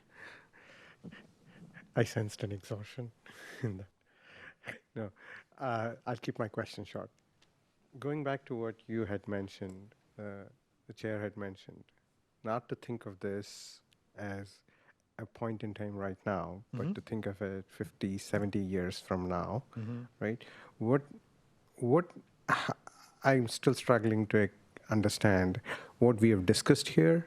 Is it still relevant even 20 years from now or 30 years from now? There are so many other things that are going on when it comes to, how we respond to climate change, what do we do about how do we build better and more energy efficient and all of those things. We just took what looks cool today and we said, let's just put it in a new varnish and say that this is what it will be. I don't know if we have pushed the boundary. We've basically come, in some years, we'd come to where Redmond is today, or Bellevue is 1 year ago, 2 years ago, 3 years ago.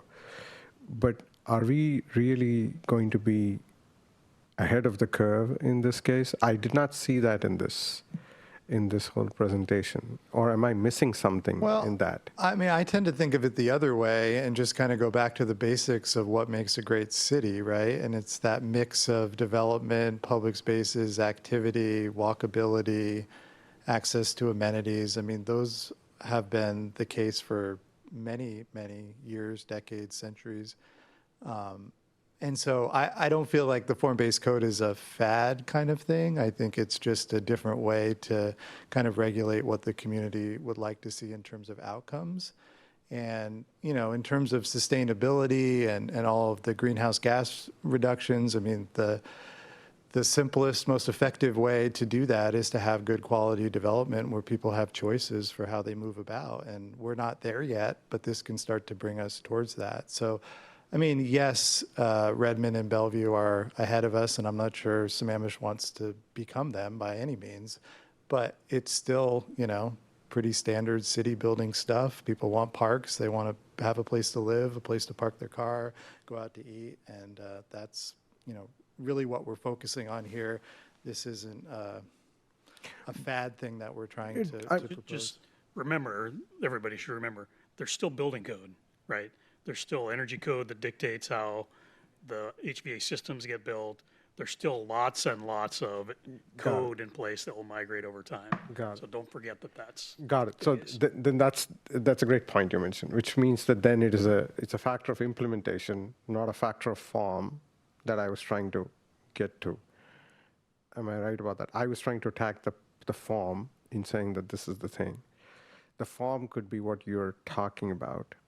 If we do the implementation, fine, that will still retain all the goals of the future while keeping the form in the path that it is moving right now. Yeah, and I think, it can be updated over time if there's new technology, like we were discussing mass timber, or, a different building type becomes more favorable. I mean, it can certainly be updated over time, but I think a lot of the basics of successful urbanism are going to remain for eternity, essentially. So I think of this as foundational. I look back to what happened in Bellevue when they made major change to the comp plan in the late 80s to set the stage for the development of the downtown. And look how long that's taken. It's still underway. Yeah. So to Mark's point, it's a long-term kind of setting the foundation. Well, look at the waterfront in Seattle, right? It's like, Or the curve in Tacoma or whatever, you know. Things Sudha, take did time. you have any questions or I have anything? lots of questions, but then I was like watching for my turn though. So I love farm-based community, and I was just looking at which cities have them. They Yeah. actually implemented them in 2013. That was a long time back. Yeah. So that's awesome. So the plan is for your team, working with David's team, to come up with the strategy on this and then present it to the team. Then your team, whatever you presented, was that the recommendation you're going to go with this farm-based code, or did that be part of it? Because like Mark said, it could be, it's one recommendation, right, going with the... Well, they're sort of two separate things. I mean, they did the financial analysis Okay. specifically to inform the affordability program. It's totally different, okay. You know, I don't think their analysis is going to cause us to remove some of those typologies from what could be built. I think that is going to help us calibrate the affordability requirements. And then we're charged with building out, you know, assuming we continue to go in the form-based code approach, you know, building out the code and what can be built where, the street, you know, network, the frontages and all of that. And we'll come back with pieces of that for you to look at and react and say, oh, you know, in that location, I don't know, maybe we don't want to allow that type of development. Maybe that's in a different district, or, you know, let's think about this area that buffers, you know, the lower density areas a little bit different and have some special standards there. So there's a lot of different ways to address it, and it'll be a bit of a progression. We like to come back with sort of pieces of it, get feedback, refine it, and then take your input and incorporate that into the draft. Awesome, thank you. I do have one more question. So when we're developing this farm code, right, would you be like talking with the developers to get the best practices? Because sometimes you might learn more from them based on, and their interests too. Like you would get an idea of who is interested in this kind of. Yeah, absolutely. We always try to do that where it's possible. One of the form-based codes we did, we actually did a developer kind of forum or workshop, and a couple of developers offered up their sites as sort of test cases, and we did sort of conceptual development plans for what that would look like. So yeah, we're very interested in doing that if the city would like us to do that. As a way of just kind of testing and making sure there's no fatal flaws in it. So as much input as we can get from the community and others that are involved in development, I think the better the outcomes will be. Okay, thank you. I do have two questions for your team. One is a very rhetorical question. So in the market conditions, you showed us the curve, right? Are we in the downtrend curve as of now? It depends which market segment you're looking at. Housing. You saw that townhouses are doing quite well. Yeah.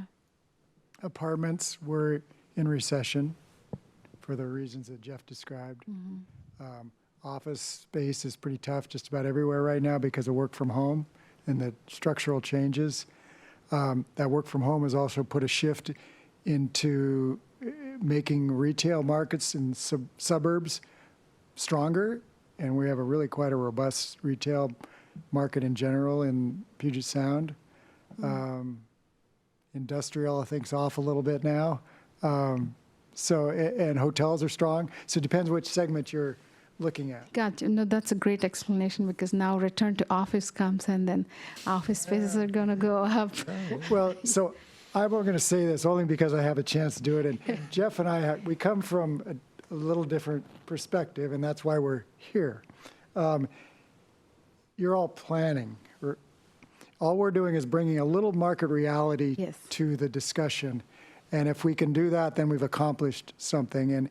And in that, we would say, don't get too prescriptive, because you need the flexibility. And the form-based code gives developers the flexibility. So that would be that. If we had to say one thing, that would probably be it, is don't get over prescriptive. We all want to control things and control the outcome, but I will tell you that the developers have to answer to their investors, their lenders, a whole raft of people. And in the end, they've got to sell that project, and they want to sell it for as much as they can. So they're inclined to build pretty good projects, and they're creative, and they have good ideas. So you want to not tie their arms too much, but you want to get your outcomes at the same time.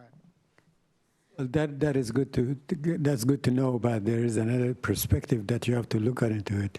We all representing the community, and the people, they're looking at us, that we representing their views and their desires, and they want to see. So we have to kind of look at from their perspective as the users of whatever the city builds or the developer builds. That brings another perspective into the picture. It's a great balancing exercise. I do have one more question. The project costs, right? I've never seen project costs go down in my projects, right? So I know in the construction area, have you seen that? Because I saw in Seattle Times Sound Transit project costs are like always going up. Well, that sound transit thing is a whole separate conversation. we can talk about that later. We do a lot of work for them. Yeah. Usually the engineer estimates is half of what the cost is. But what we do is we go out and we talk to contractors, and we show them our conceptual plan.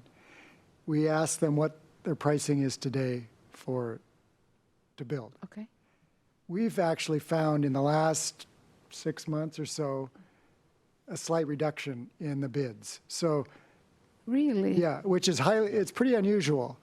When you look at the engineering construction cost indexes, you'll see, you might not see that. But we're talking to the contractors, and they're a little more hungry than they were, and they're off their peak pricing a little bit. So Gotcha. that's why we suggest that maybe it's possible to see a little bit of a correction.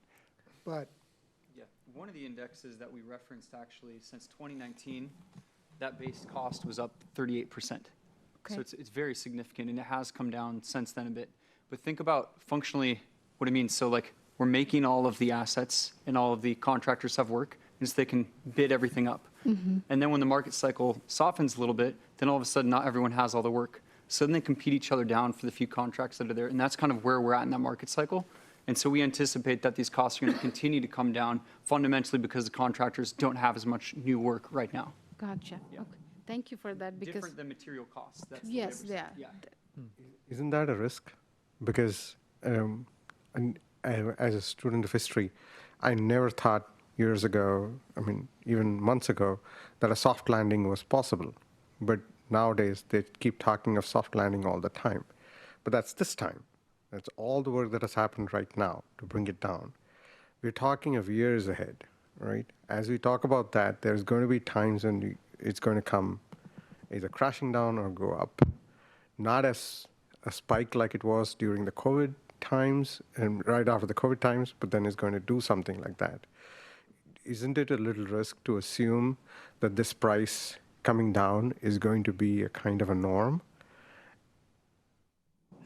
yeah, we think it's pretty unusual, and it's a little more extreme now than maybe it's ever been in the past. So when we say prices are going to come down X amount and rents are going to go up X amount, and we're also adjusting capitalization rates for when interest rates come down and the investment environment's better, we're trying to just demonstrate what happens if these variables change. I We see. might not be right on, maybe they're flat. Maybe rents go up 30%, which is possible. But we're trying to demonstrate what happens when it's these a change. it's a demonstration. It's an example. It's a scenario. It's a scenario. It's Yeah. never Not a prediction. It's never a prediction to say that this is what's Right. going to happen. I think we will never tell you that we have a crystal ball. And I think that's what's most important is that we really just look at what's here now. And when you saw those projects, the column on the right on those matrices was just saying, hey, if we adjust these elements, this is what would bring us to feasibility, around 14% return.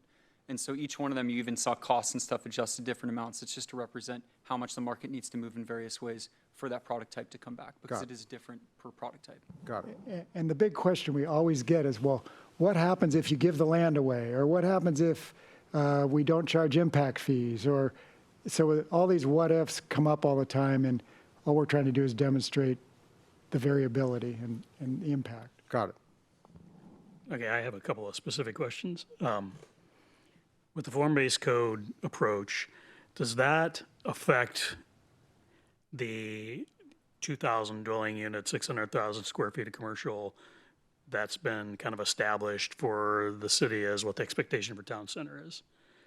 Or is it just the ability, the flexibility to move things around a bit? Well, the zoning is not ultimately, the 2000 was something that was studied in the EIS. So, Yeah, that was my question is, Yeah. because So if the- it affects that, then how do we coordinate yeah, that so with an we're- environmental impact We're planning statement? to study 4,000 units.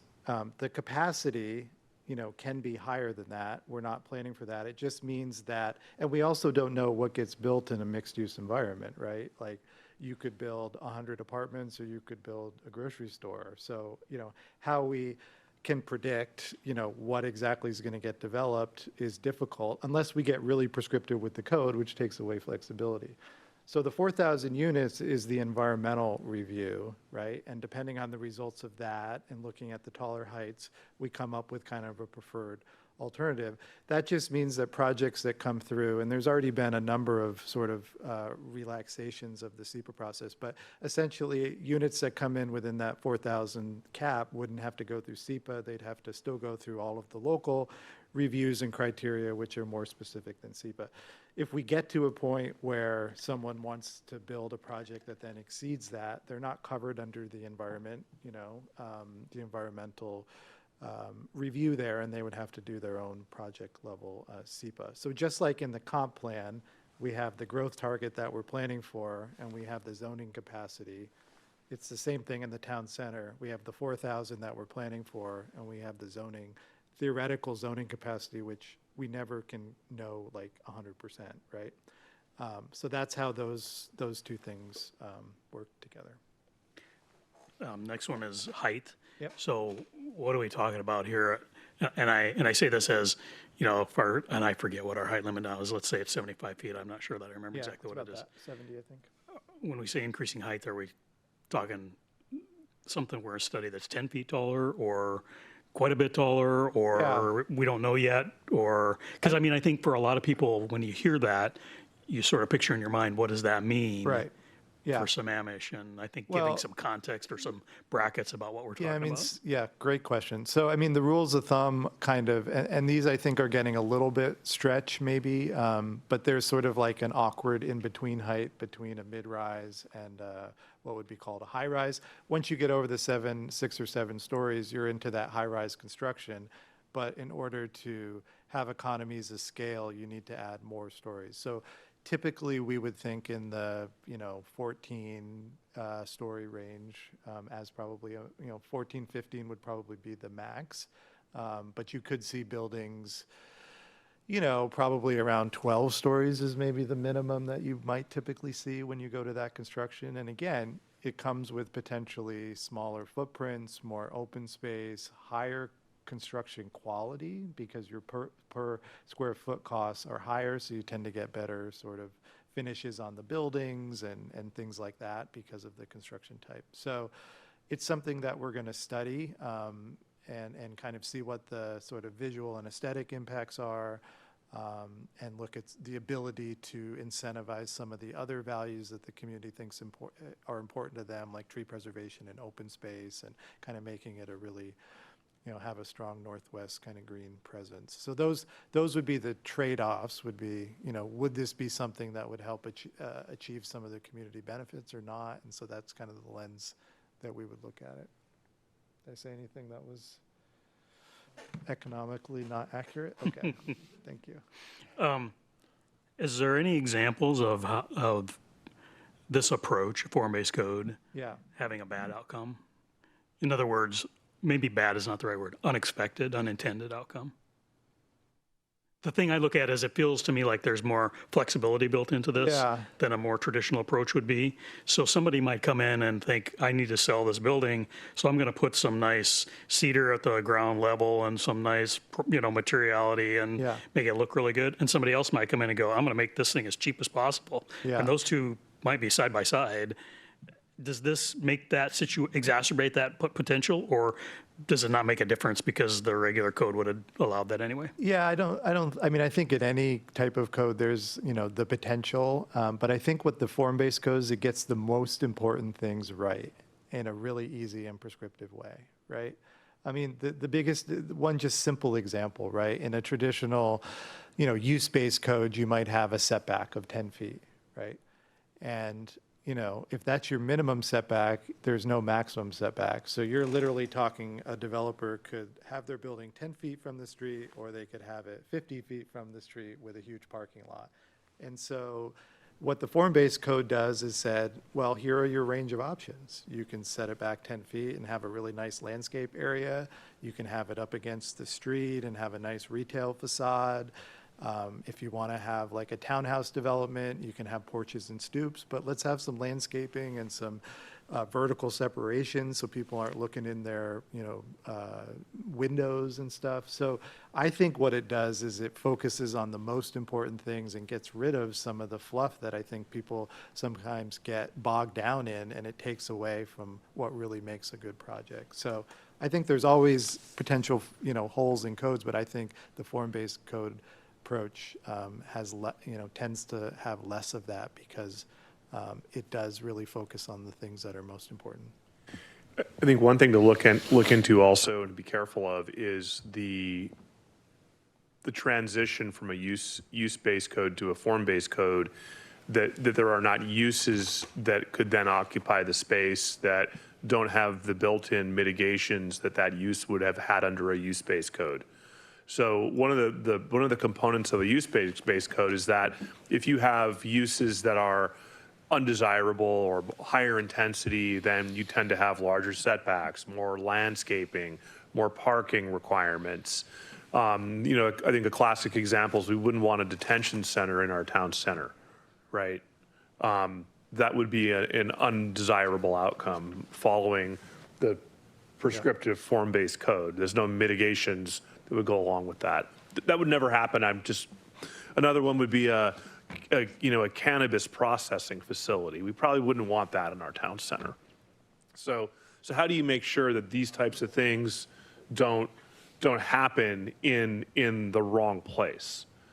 Because you have lost the ability to apply mitigation measures to abate the intensity or the undesirable component of that activity.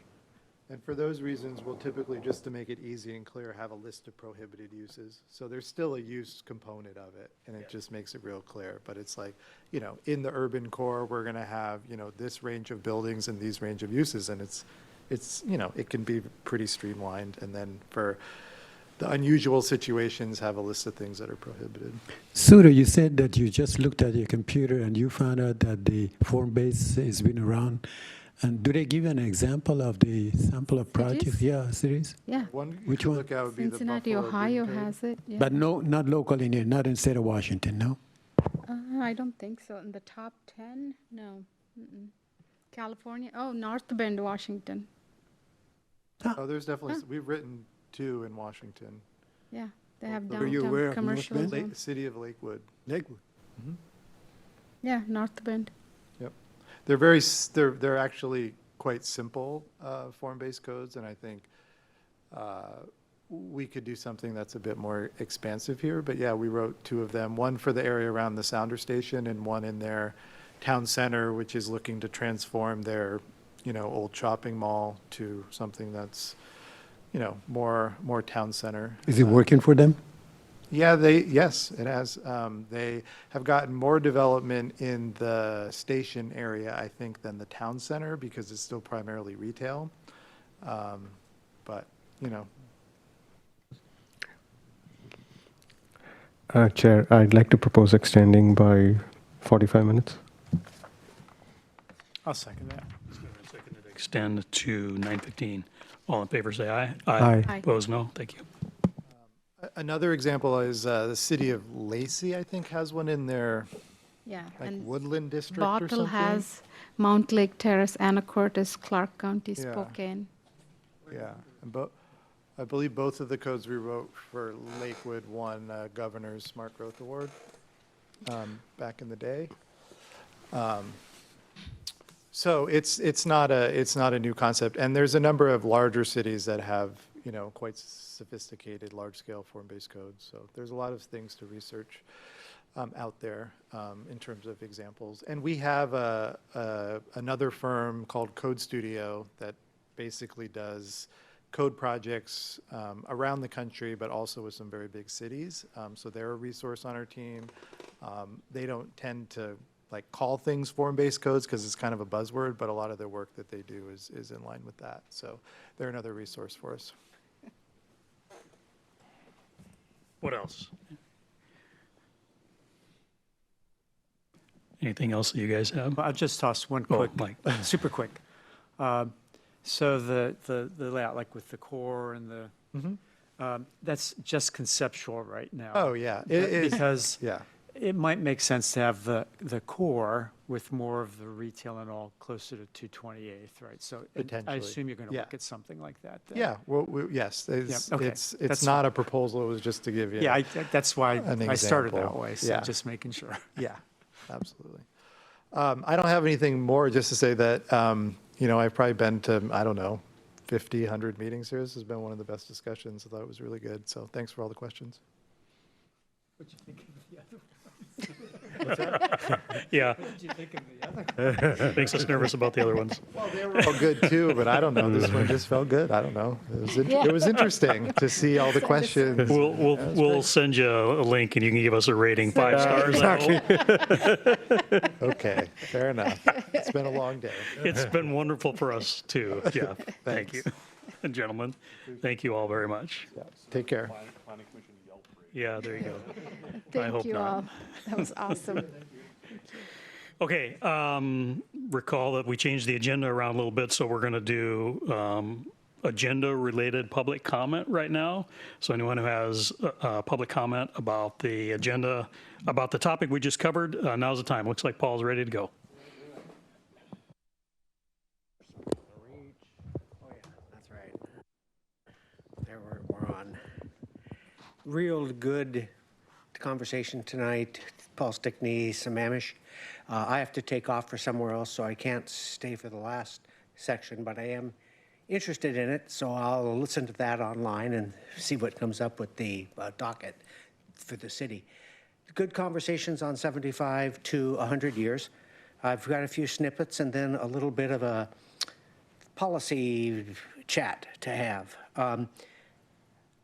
I noticed, and I've turned this in a couple times, Senate Bill 5258 that was approved and became law in the middle of 2023, it was one of its things that it did was the unit lot, division that has all cities have to do that.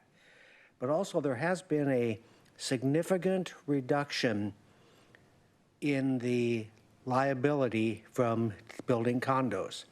What I can't tell you for certain is it enough? But a pendulum swung in the late 90s where condominiums were not constructed very well in general. There were lots of lawsuits, hard to get them fixed, and legislature swung a pendulum in a certain a direction that overfavored homeowners association. I've heard some people call it the trial litigators bonanza. It was just almost massive wins. But now that's come back. And I don't know this is a fact, but we should find out if it's close. Because if it's close, I want to talk about a couple things. A few meetings ago, I introduced a term instead of a condo in Sammamish, a hondo. That's a home-like condo. I'm not talking 600,000-700,000. I'm talking 1.2 to 1.4 as missing middle. I'm talking about condos and townhomes like in Mercer Island, in Bellevue, in Kirkland, where many are in the $2 million range as an alternative to single family. I think we should be looking at some performance on that type of use. And if condo legislation has come back to a place that is fair, if it's a legitimate problem, they have a way to go through arbitration and fix the problem and not have unreasonable lawsuits. If that's true, it could apply to a lot of price ranges in condos and might have a radical effect on evaluating many of these options if some of these units can be sold. I loved all the comments tonight in general, and I'm going to only paraphrase a couple. I'd love to see a timeless design in much of what we do, especially in our centers, something that can withstand time. Maybe costs a tad more to put in, but actually holds down HOA dues, because you don't have, it's not as frequent a replacement cycle. Why is Providence Point so low in price and having such a hard time? Because they have dues between $800 to $1,000 a month, for a goodness sake. Why? Because the construction doesn't last as long. So what can we do up front where we have the incomes? Yes, we have affordable housing need, but as I've asserted, that's only 10% of our local needs. The rest are our market rate needs, from 500 to $1.4 million in high-end condos. We have opportunities to kill two birds with one stone. We can meet affordable housing on both, bonus parcels, inclusionary, and as a percentage. And if we get condos right, in my opinion, and sized right, not all small, medium, and large, if you will, and a few extra large. Let's find out where the market is. And in talking 50 to 100 years, I've been thinking that way a long time. And I look at 20 or 30 years back in Sammamish. I look at King County Planning, who planned over a far larger region, didn't give a thought to what the city of Sammamish would be, and there hasn't been as much thought as I would think appropriate to look at the internal needs over time for our community. So there's an opportunity to get this right, and there's still time to get this right. And in my opinion, mostly focusing on affordable housing only in the comp plan, although maybe you can do some market rate housing, the comp plan does not say you can. So that's fraught with some potential challenge from certain groups. I still believe there's two sources of housing numbers. One is the regional growth target that looks at external, and it only contemplates external. It doesn't do any evaluation on citywide housing balance, which is the other source. I think there's a way to reference that, add that, and not run afoul and start adding some market rate housing in the 500 to 1.4 range. And I mention this tonight because of the number of units and right sizing. And for the community, this isn't about manufacturing a artificial need. It's about meeting a 20 to 30-year-old genuine, authentic need that if it waits for another 10 years, will just get way worse.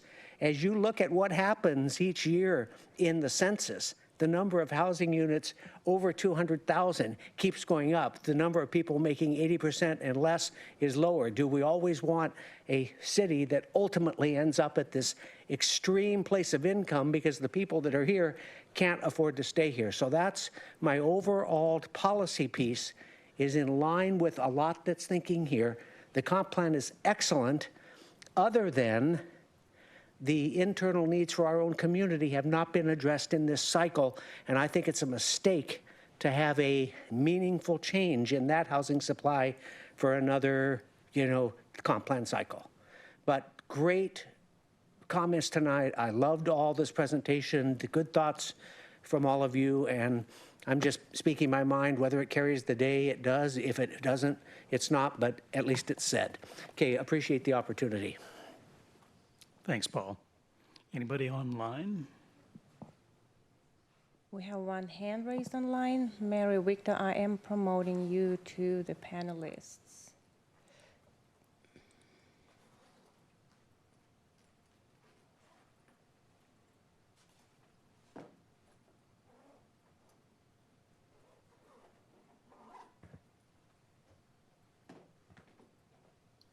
Hi, Mary Victor here in Sammamish. Really nice meeting tonight. Good discussions. Form-based code is a really good thing to discuss, and I think generally it's a really great idea. I did want to speak a bit to transfer of development rights, since that was brought up. It is not a program that should be suspended. It is a program that exists and can and should be used. and I'll try to explain what I know about it. So when Sammamish became the urban growth area, King County knew that on the eastern side, that we had a lot of land that was in unincorporated King County, and we didn't really want it to develop outside of the city. So they wanted to have the Emerald Necklace occur. And they said, hey, if people will buy this land and you let the development occur in the city, then the city will get a little bit of money. I think it's $20,000 or $40,000 per TDR. And then the developer can have higher density to do. So the program was set up through an interlocal agreement. I know Kelly Hilde had read it a couple meetings or talked about it and done a great job explaining it. And I also know Anjali Meyer from the parks had covered it at some of the parks meetings, talking about what had been done. And my understanding was there were 20 credits for TDRs that had to be purchased initially, and there was up to 75 available. And when the 20 were purchased, they had to be used in town center. And once they were used, there could be more credits. So I know in the beginning it was kind of stuck because STCA had bought the 20 units. They'd actually bought 22 of them. And I think the city got $400,000 for that. And then it just kind of sat because STCA wasn't able to build or use them yet. And about a year ago, I think they sort of decided using them. And now I found out from what David Powell presented with Jeff Arango tonight, all of the TDRs have been used, which means they've been bought up to 75. And I think at one of the parks meetings, they said that STCA had bought or had set up a first right of refusal so that they could buy them. So we know the bonus pool where if you got an extra unit, you could build you got more to build and you could build housing at 1 in 10. That said, developers like the 1 in 10 ratio. And then for transfer of development rights, developers like that too, because now that's all been done. There is an in-city program. It is in code. The reason it hasn't been done is nobody could do that till the first 20 were used in town center. To say it's not effective is not fair, because this is the first time I've heard that it actually could be effective. Now, what happened is we are adopting the critical areas ordinance, and it says, hey, if you're in the Inglewood subbasin, or if you're in the Thompson subbasin, which those people aren't really interested, you could do a TDR. But it also says if you're in the erosion hazard near sensitive water bodies overlay, which is sort of getting removed, or in the wetland management area, which is also sort of getting removed, you can qualify. What we need is we need the critical areas and other places like the critical drainage areas and landslide hazard drainage areas, and still keep the other ones. So I think if a little tweaking was done to the existing code, you could make it so that those lots that even multiple staff people say at meetings they're unbuildable, they're really unbuildable, but through RUEs or through permitting, we end up trying to build those homes on individual lots, particularly in Inglewood and Tamarack, which are historic plats and don't have central facilities and have private roads in some places. We're seeing those lots take years and years and years, and sometimes go through 1, 2, 3, or 4 foreclosures, or people lose money on them, or they get stalled out at the foundation and they don't get done, and they take 45 trees out per single house. So we need to stop doing that. You're not supposed to be building in the critical areas. You're supposed to be building where you have the development land and the infrastructure like sewer and water, such as town center or the other centers could be places to do. So I think it's really important to look at that. I think it's important to keep the transfer of development rights code. It was done as a docket. It was supposed to be included. Now it's getting used, and instead of being installed, now it's been exhausted on the outside, but we can still use the in-city program so that we put the right development in the right place. It will help the city. And let me just suggest, you need to kind of incent it some way. So if developers are interested in building 10 units, that one would be affordable. If they got a transfer of development right and they got one more unit, that would be like taking a little bit of the one, the burden of the affordable unit off. Or if they got maybe 2 units for it, then it would take off even more. So I think you could make just a ratio that would work, so it'd be more attractive to developers to use. And then you'd get smaller units built, because right now if people build an RUE, they can only build within code changes from development regulations phase 2 in 2022. You can get, I think it's 2,250 square feet per house, and you're limited to a total of 2,500 square feet impervious. So people that wanted to kind of build a smaller house can't because it's so hard in the critical areas. But if they choose not to develop that and they get money for the development rights and they put it into town center, then you can get a couple maybe smaller units or multiple units, so you can get more affordable units out of it. So I think it really is a program. It already exists. It just needs a few tweaks to make sure that you can put in the critical areas, the places where you're not supposed to be building, that you could put those and move them to town center or centers or other areas or places that they would do. And I think it would work. So I'm hoping that you'll keep it up. It's been around a long time. It apparently is getting used because it's been exhausted. And if it's been exhausted, that means the developers liked it. And I think continuing the program so that you're offloading the smaller units that are really, really challenged and putting it with density higher is really important. The other thing I want to talk about is I'm glad that the economic analysis was done by Blair and Jeff Rango did a lot of good explaining. But just say that you have one townhouse and a second townhouse and 3 townhouses. So maybe they're worth $3 million. I'm just doing round numbers. Instead of building one giant single family home for $3 million, it's 3,600 square feet. You end up getting 3 times the tax revenue from those 3 units than the single family home. And while the taxes aren't straight across, you're going to end up with more taxes and revenue that the city gets for it. And it's going to be stacked on the same units on the same land. So you're not increasing the cost to the utilities to do that. So I think we need to do that. We need to think about it that way. And I think that would be nice if somebody did the economics of what a giant McMansion single family home, what they're making when those sell for $2.5 million or $3 million versus something like the townhouse scenario. And even if you use duplexes are 2 units to 1 in the same space. So thank you for listening. Thanks, Mary. Anyone else? All right. Let's move on to our next topic for this evening, which is a discussion and then a public hearing about the proposed docket requests to be put on the docket for next year. I see Miriam coming over here. Now we're going for 5 stars here, right? Always 5 stars. Just give me one moment to share my screen. Never read the trolls on the internet.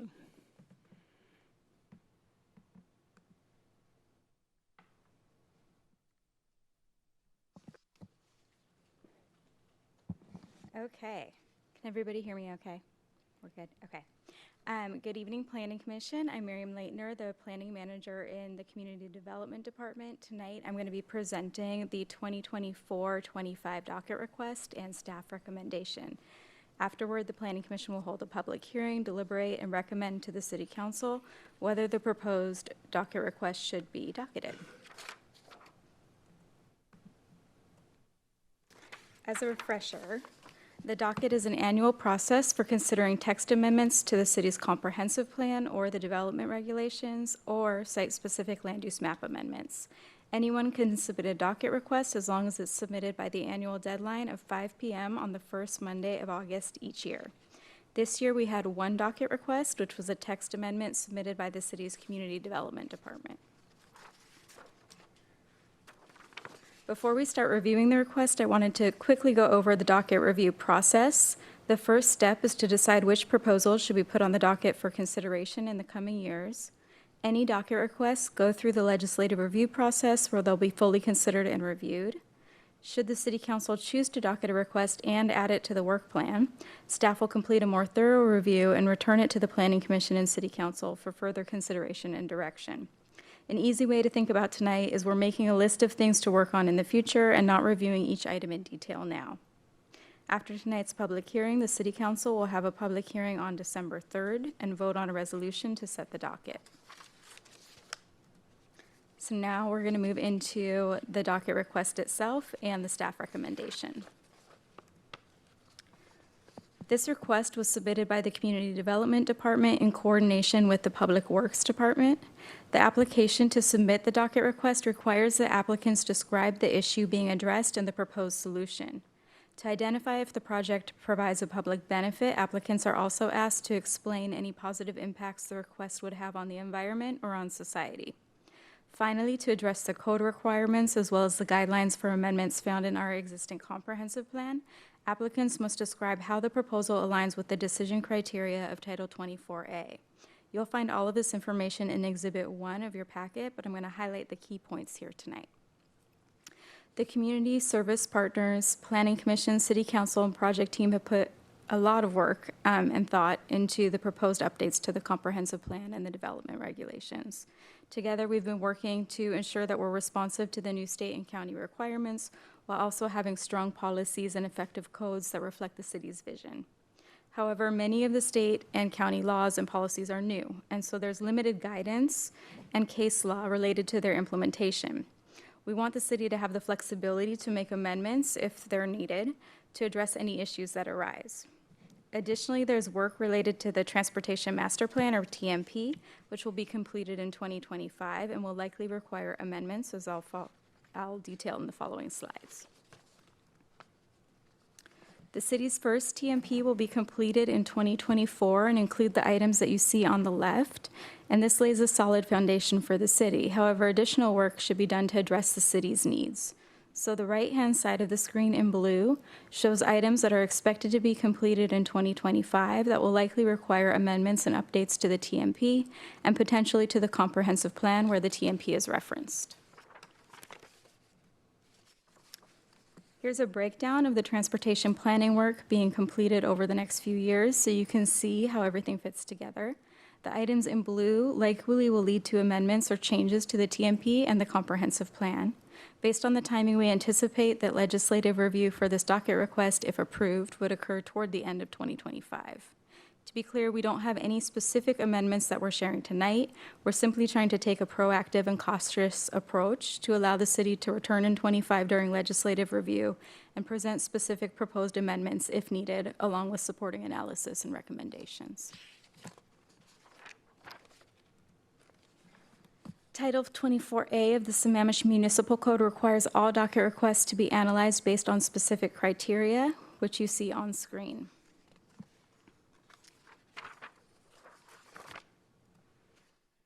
As you can see, staff believe there is work plan alignment because the Community Development Department has a variety of code updates on the proposed 25-26 work plan, so this could be easily slid into that work. The city does not have a professional service budget to support long-range planning work in 25 or 26, so all the work must be done in-house. As we're a small team, that means that the number of projects we can take on at one time is limited, and so timing of projects will be essential. That being said, we believe that simple updates could be accommodated, which is why we put limited for both budget and staff availability. Regarding policy and program consistency, the request is consistent with local, regional, and state policies and requirements and helps ensure that we're responding to the provisions of the Growth Management Act. So for these reasons, staff is recommending that the request be docketed. In terms of next steps, after tonight, there will be the public hearing I mentioned before with the City Council on December 3rd to set the docket. Should the request be docketed, as I mentioned, we anticipate that legislative review would occur in late 2025. So with that, I just wanted to share two recommended motions. The first is if you want to recommend the docket as shown in your agenda packet, and the second would be if you wanted to make an amendment. And with that, I'll hand things back to you for questions before we open the Thanks, public Miriam. hearing. Who has questions? Syed. Marion, can you go back to the slide that shows the discussion on the transportation master plan, please? This one. No, the other one, before this. Yes. We're talking about TMP, Transportation Master Plan 2024. And it's kind of strange that the six-year plan is not a part of a 20-year plan, it's a short-term plan. Why we including that as a 20-year plan? CIP is a totally different process. Why we including it as a part of the 20-year plan?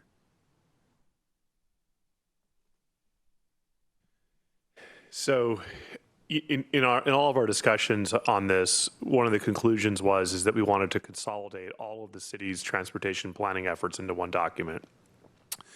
That does not mean that all of that is part of the comprehensive plan. So we've talked about the transportation master plan as really serving two roles, two purposes. One is to support the city's 20-year growth plan, comprehensive plan, to take the place of what traditionally would have been known in Sammamish as Volume 2 of the transportation element of the comprehensive plan.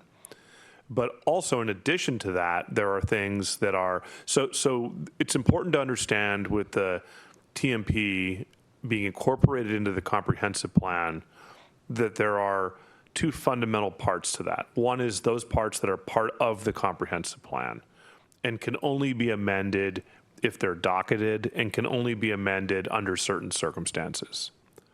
There are other components of the TMP that are not part of the comprehensive plan, that are not growth management mandates that the city can, under its discretion, amend at any time, such as the constrained list.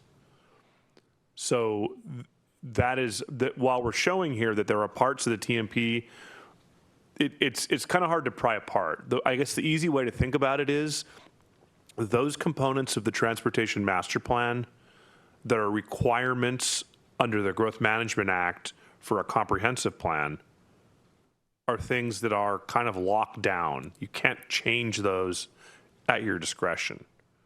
But there are other parts of the TMP that are not growth management mandates, that are not locked down as part of the comprehensive plan, that the city can, at its discretion, change. Within the TMP, there is a comprehensive list of all of those things that are growth management requirements versus those that are city planning efforts or city capital efforts, right? So we do discern and break down in the TMP, the draft TMP that's not yet adopted, the difference between the different components of the TMP. Well, that's one way to look at it. The other way to look at it, when you look at the transportation, look at the comp plan overall. It has different elements. It has a land use element, open space, transportation, utilities, and all that. And when we talk about the master plan, we're supposed to have for every single of those elements, we should have a plan for 20-year plan. What is a 20-year plan for the open space? What is a 20-year plan for utilities and so forth? The same with the transportation. But once come to the transportation, why are we going down from 20 years and look at the 6-year only?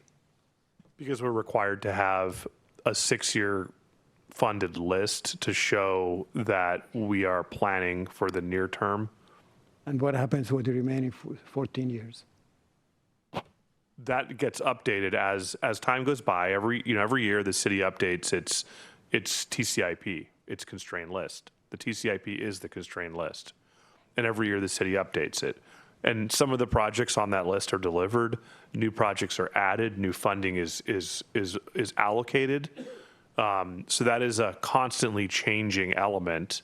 It is not something that is locked down by the comprehensive plan, so to speak, or the GMA. That is something that the city can amend in order to be responsive to growth, to changing traffic dynamics, to changing needs in the community. So the Growth Management Act doesn't mandate the local jurisdiction to look towards 20-year plan as far as what the transportation infrastructure looks like and which project should be included in that? It does. That's the unconstrained project list. That is 6-year plan. The 6-year plan's above that. That's the constrained project list. So what you're saying that a 6-year plan, since it's not full, not all of the projects funded, it could take up to 20 years to be completed? Is The that constrained assumption? project list is either funded or has an identification of where the funding will come from. Right, but that is only for 6 years, not for 20 years. Right, that's correct. So we're not required under GMA to show where the funding comes from for 20 years. And that applies to the other elements too. For instance, park and open space, you're looking at to the 6 years, you're looking at 20 years. I can't speak to that one as in detail. I'd have to look it up. That's not what's up here on the slide that we're talking about the TMP. Thank you. No, he answered that last question that I had. So his last point was that answer. That's a 5-star response right there. John, Suda, Mike? I have one question and one concern. I want to just express for the public record the concern that I want to encourage that we make sure that we don't let people get the idea that we're opening up the comp plan for a whole new round of review of the comp plan, because I think we understand that's not what we're proposing. You intentionally know that that's not what we're proposing, but other people might get that idea. So this is to address things that are required, necessary, regulatory, all those sorts of things. And it says that in here, but I just want to be sure that we say this out loud so that others don't think, oh, well, now we can go back, we're opening up the comp plan, we're going to re-review stuff that we didn't like. No, that's not what we're doing. We're only talking about things that become necessities. So I just want to make sure that becomes part of the conversation as we go on this docket item, so we don't start to stray off the path too much. And I think I know the answer to this, but I want to ask anyway, is this really the only way to do this? In other words, is there any other alternative to addressing these things that doesn't require us to do a whole docket process and follow that? Or is this really the only practical way to do this that allows us to make those adjustments? I say that just because I think it's sort of a, it seems like, yeah, we should do this, but really, is this the only way? And if it is, then that even puts more constraint on us going, yep, we should recommend it and move on. But is it really the only way?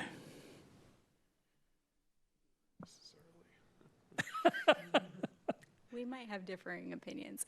I would say we did talk with legal before we submitted the docket request, and we're told this would be the best practice. I think especially for the TMP, there's a concern that if this wasn't to be docketed, the changes for the TMP, that we could be in violation of the GMA. So I would say this would be my recommended and probably the safest approach for the city. And so we have to do this to be in compliance. Yeah, and I think it depends on what the change that's needed if it was a code change that was a result of case law, and changing the code to be in compliance with law, with new, or the legislature made a change. That's a little bit different than updating the TMP, which has a deep root into the comp plan. So, it really depends on the scope of what we're looking at is the challenge. And right now we don't know exactly what, like Miriam said, there's so many new things that have been pushed out by the legislature, where there's been some guidance provided by Commerce, some guidance by PSRC, some guidance by the county, but it's kind of a bit of unknown. And when there's unknown, case law tends to settle that unless the legislature wants to pick it back up again. So we want to be able to be nimble so that we don't end up in a bad outcome. We also have been talking a lot about with our development regulations that we want to make sure we have the zoning controls right, and then the setting right. So, we want a front yard setback. We want it to be 20 feet. Well, is 20 feet really right? Are we going to be nimble and be able to come back in and change that to 25 feet if we're having a problem in the community that we need to address? So being able to be nimble in that way to spool up the code amendment to address something that's a problem, because we've covered a lot of ground this year. And we want to make sure that we're able to be reactive to situations that might come up,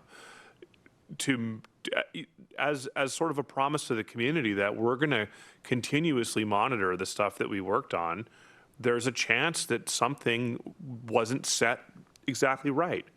And we don't want that to live in the code for a full year until we're able to get back to it again.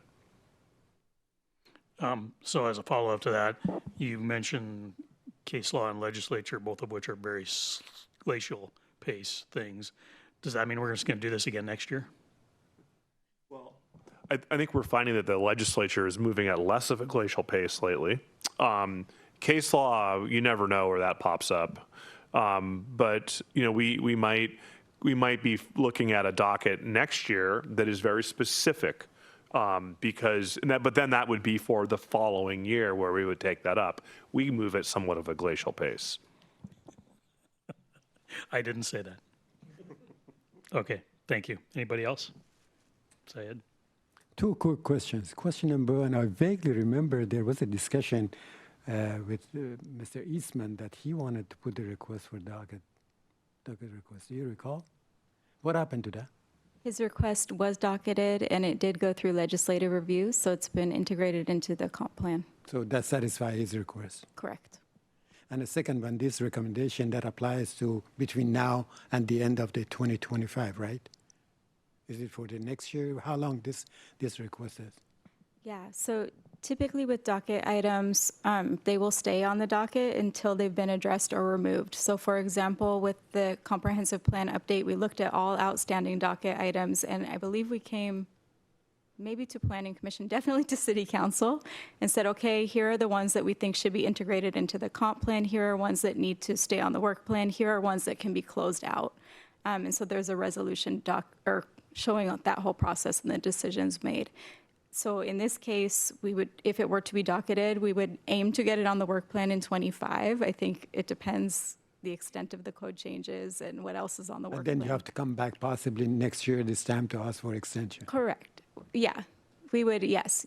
Ideally, we will bring it to you in 25 for consideration. I think if that weren't the case, we'd be able to explain to you why not, and have that in a report, maybe from David or somebody else. Yeah. Okay. Thank you, Miriam. David? Let's open the public hearing and see if anybody has any comments about that. So I'm going to open the public hearing concerning docketing, this docket request for 2425. Anybody have any comments online since there's nobody in the room with us? We have only one, the only one, Mary Victor is the only one willing to make a comment online. Mary, I am promoting you now.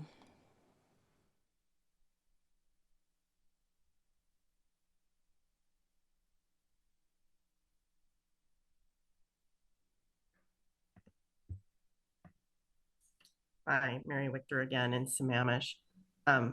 First of all, thanks for all the work that goes into it. I know Miriam Leitner does great work, and haven't seen her face in front of the meetings for a while, but and I know David works with her as well.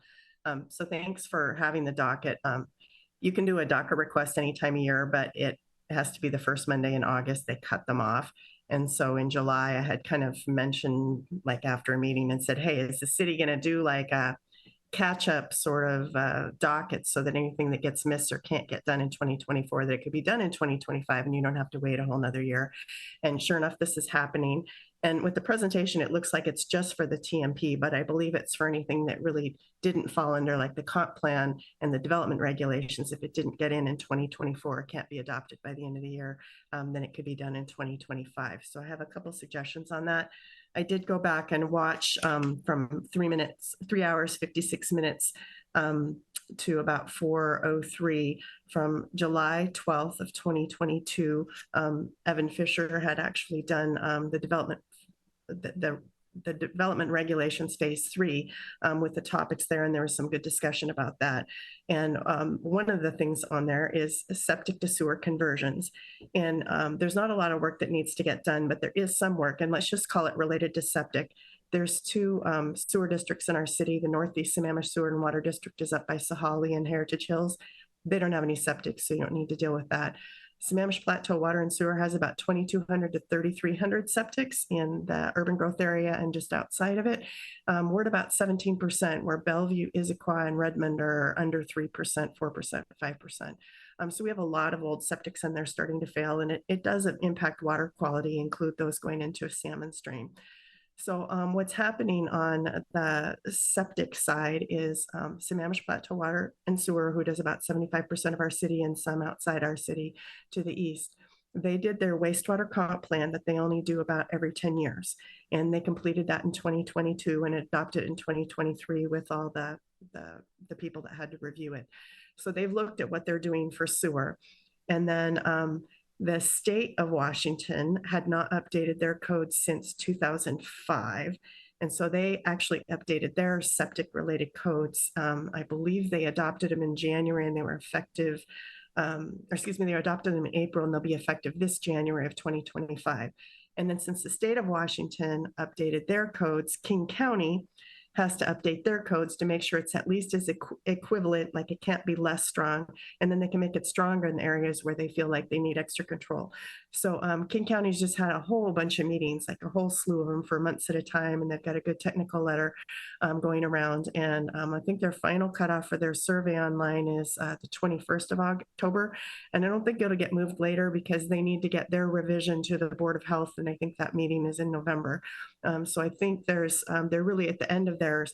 And so whatever the state does and whatever King County Environmental Health Services, which is done through Eastgate and Bellevue, they're going to kind of decide what they do. So sewer and septic is a four-legged stool. It's the water and sewer district. It's the people involved who are on septic and need to get to sewer, want to. It's King County Environmental Health Services, and it's the city. So the city will have some, like there's 2 lines of code I can think of off the top of my head. If you happen to be in a CARA 1 or CARA 2, which is a critical aquifer recharge area, and you want a septic, you're not supposed to be putting them there because that can pollute the water, which would go down to groundwater and the wells. And then from Duval, when we talked about critical areas code about a year ago, we did get adopted under development regulations phase 2 that for the geologically hazardous area, you're not supposed to have septics. But if there isn't a sewer nearby, you kind of still end up with one anyway. But there are other things like with the WAC code, which is Washington Administrative Code, if you're within 200 feet of a sewer, you're supposed to connect. Well, going to the Sammamish Plateau Water meeting since 2015, I've learned they have about 500 of those in the city where people actually have a sewer like right in front of their house, right in front of their driveway, and they're not necessarily getting enforced to connect to it. But if there's problems in the area, they should, particularly if it's causing either downhill, down gradient problems or seepage, groundwater seepage. And we're starting to see green and stormwater ditches, which flow to Zaccoos Creek, for example. So these need to get done. So one of my requests would be that something septic get on this docket, that it could be dealt with hopefully in the first half of next year, since King County will have changed their code and the state's already changed their code, and we should look at whatever we need to do for that. And it was part of development regs phase 3. It was discussed at that July 12th, 2022 meeting, and it's one of the reasons it's been on the list. And then the second one on the list, I've already spoken to, so as part of this public hearing, I'd like to have my public comment, which was non-agenda up front. I didn't know if I was going to be on transfer of development rights. And then I just spoke on agenda for transfer of development rights. I would like to have that code because I believe if you allow in-city TDRs, you can offload development, which is occurring and forcing development on really unbuildable lots, which is causing problems for the environment and for neighbors and for the city and for the people trying to build, actually, and put some of that development with density credits or some sort of incentive into the town center area or other centers or other places. It makes more sense to have that type of density where you can have water and sewer connections. So I can't think of anything else that was on those meetings. They talked about some things that were related to climate and green building, but any topics that were related to those, I believe it is the best process and practice from all the code review and the code updates Miriam had done years ago, so we could get text amendments in and we could get some of the things that are done under a docket request. So this isn't a catch-all for everything, but it is a catch-all for the things that didn't get done in 2024 that can and should get done, that are related to either making our city work better or the regulations, which are changing for the King, or like I gave example of septic for King County, the state, and our city level. So I don't need the extra time here. I'll yield to that, but I hope that you listen to what I said and I hope that you'll make those changes. Thanks for all you do. Anybody else for public comment? All right, I'm going to close the public hearing. Could somebody extend for 15 minutes, please? I'd like to extend the meeting by 15 minutes. Propose to extend the meeting by 15 minutes. Oop, it's been moved and seconded to extend to 9:30. All those in favor say aye. Aye. Opposed, no. Thank you. All right, so would somebody like to make a motion to get this started so we can wrap this one up? And they're actually written on page 11 to 15 of the packet if you'd like to read it. So I can offer up something, because I've got it right here in front of me. Move to recommend the city council docket, the 2024 docket request as shown in the October 17th, 2024 agenda packet. Second. It's been moved and seconded to recommend the docket request to the city council. Any discussion about this? I'll start. So I always listen carefully to what Mary Wichter says. What a wealth of knowledge. It's amazing. My understanding of what we're trying to accomplish here is to address things that we learn about, through like maybe legislative action or that we didn't get quite right, through all of those changes that had to be made for the comp plan and so forth. The TDRs feels different to me and would not come under either of the reasons that we're putting this docket request together. So I wouldn't support, as much as I'd love to support things that Mary says, that particular thing. And I actually think it could be done without the docket request. And that's the key point. It's something that we could build in or not cause that to be eliminated. And the sewer piece feels like there's some changes that would be coming, if I understood her correctly. And at that point, then there would be a requirement to make the changes. But that also feels different. In other words, I think that would be handled through the normal, legislative and planning process. Am I correct in that one? Or is that something that's like one of these little things, the tidbits that are going to be getting worked out by, legislation in the legislature? Is it too late, David? Too late. So I think that one of the tensions here is that our Title 24A spells out very specifically that changes in the development regulations need to be docketed. But RCW 3670A is not exactly consistent with that. My understanding is that, and there's a lot of debate on this, and that's one of the challenges is that RCW 3670A is not really very clear. My understanding is that comprehensive plan amendments need to be docketed in order to be changes to be made. You do go through one major update every 10 years. You can periodically update it every year thereafter. Very clear. Easy. Now, the part that's subject to interpretation is how it relates to development regulations updates. So my understanding is that when development regulations are being updated, whereby they would affect the implementation of the comprehensive plan, or whereby they would thwart policies of the comprehensive plan, or whereby they would make the city's actions inconsistent with the comprehensive plan, that those are the types of changes that need to go through the docket process for full review. The city has and does, and other cities do, update their development regulations without docketing it. It's at the council's discretion. The council can order a work plan and put funding in place to amend the development regulations, but they cannot do so if it causes incompatibility or inconsistency with the comprehensive plan. So I think what we're hearing is, well, what about this or what about that? And we have to docket this. Well, we did add policy language to the comprehensive plan regarding septic systems. So we have direction in the comprehensive plan to address the tension that Mary speaks to. So we could, if the council chose to fund and direct a code amendment to add some additional requirements related to septic, that could be added. So that's not Necessarily to do it through the docket. It doesn't need to be docketed from my perspective. There's debate over that. So the ones though that we are docketing are the ones that might affect implementation of our comp plan, which includes the TMP, part of the TMP, to be clear. It includes some of our middle housing regulations. It includes some of the other elements. Well, that's you've answered my question. So, Can I just add a couple things?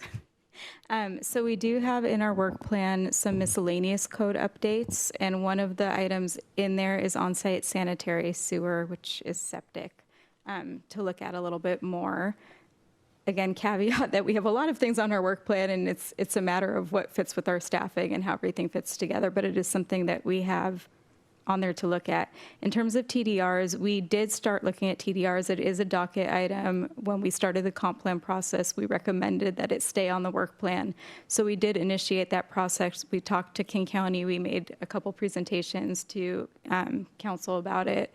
And I think where we landed, at least at this point, is that we need to finish the conversation about town center and how TDRs fit within town center before we can make any decisions. So it is on the work plan. It's moving maybe at a semi-glacial pace, but it is there. Well, and all of that, my takeaway from that conversation is that we don't need to amend the motion.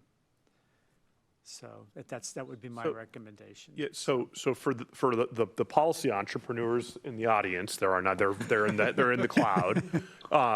My comment is that there are three ways that a policy entrepreneur in the city can achieve changing code.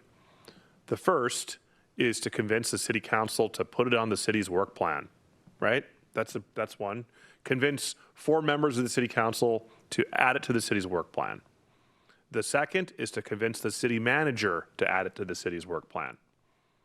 The third is to file a docket request which forces the city to consider adding it to the work plan. So if someone comes to meetings and provides public comment and says, hey, I'd love to see this happen, I'd love to see this happen, and nobody bites, it doesn't get added to a work plan, there's probably a conversation that's been had about why not. Well, their next step would be to file a docket request which forces the city to have a conversation about it and to say why we're not docketing it if we're proposing not to. So I just want to highlight that with code things like septics, things like that. But we do listen to what our community says, and we try really hard to add these. Maybe it's not always the same exact thing that one person is wanting to have us add. It's some variation of it based on other factors. But we do work really hard to listen to what our community is saying and try to bring forward code amendments that are responsive to comments we've heard and in considering other factors that people might not be aware of. Marion, what is the history of how frequent, how many, let's say if you look at the last 3-4 years, how many of these requests you get on average per year? It's a good question.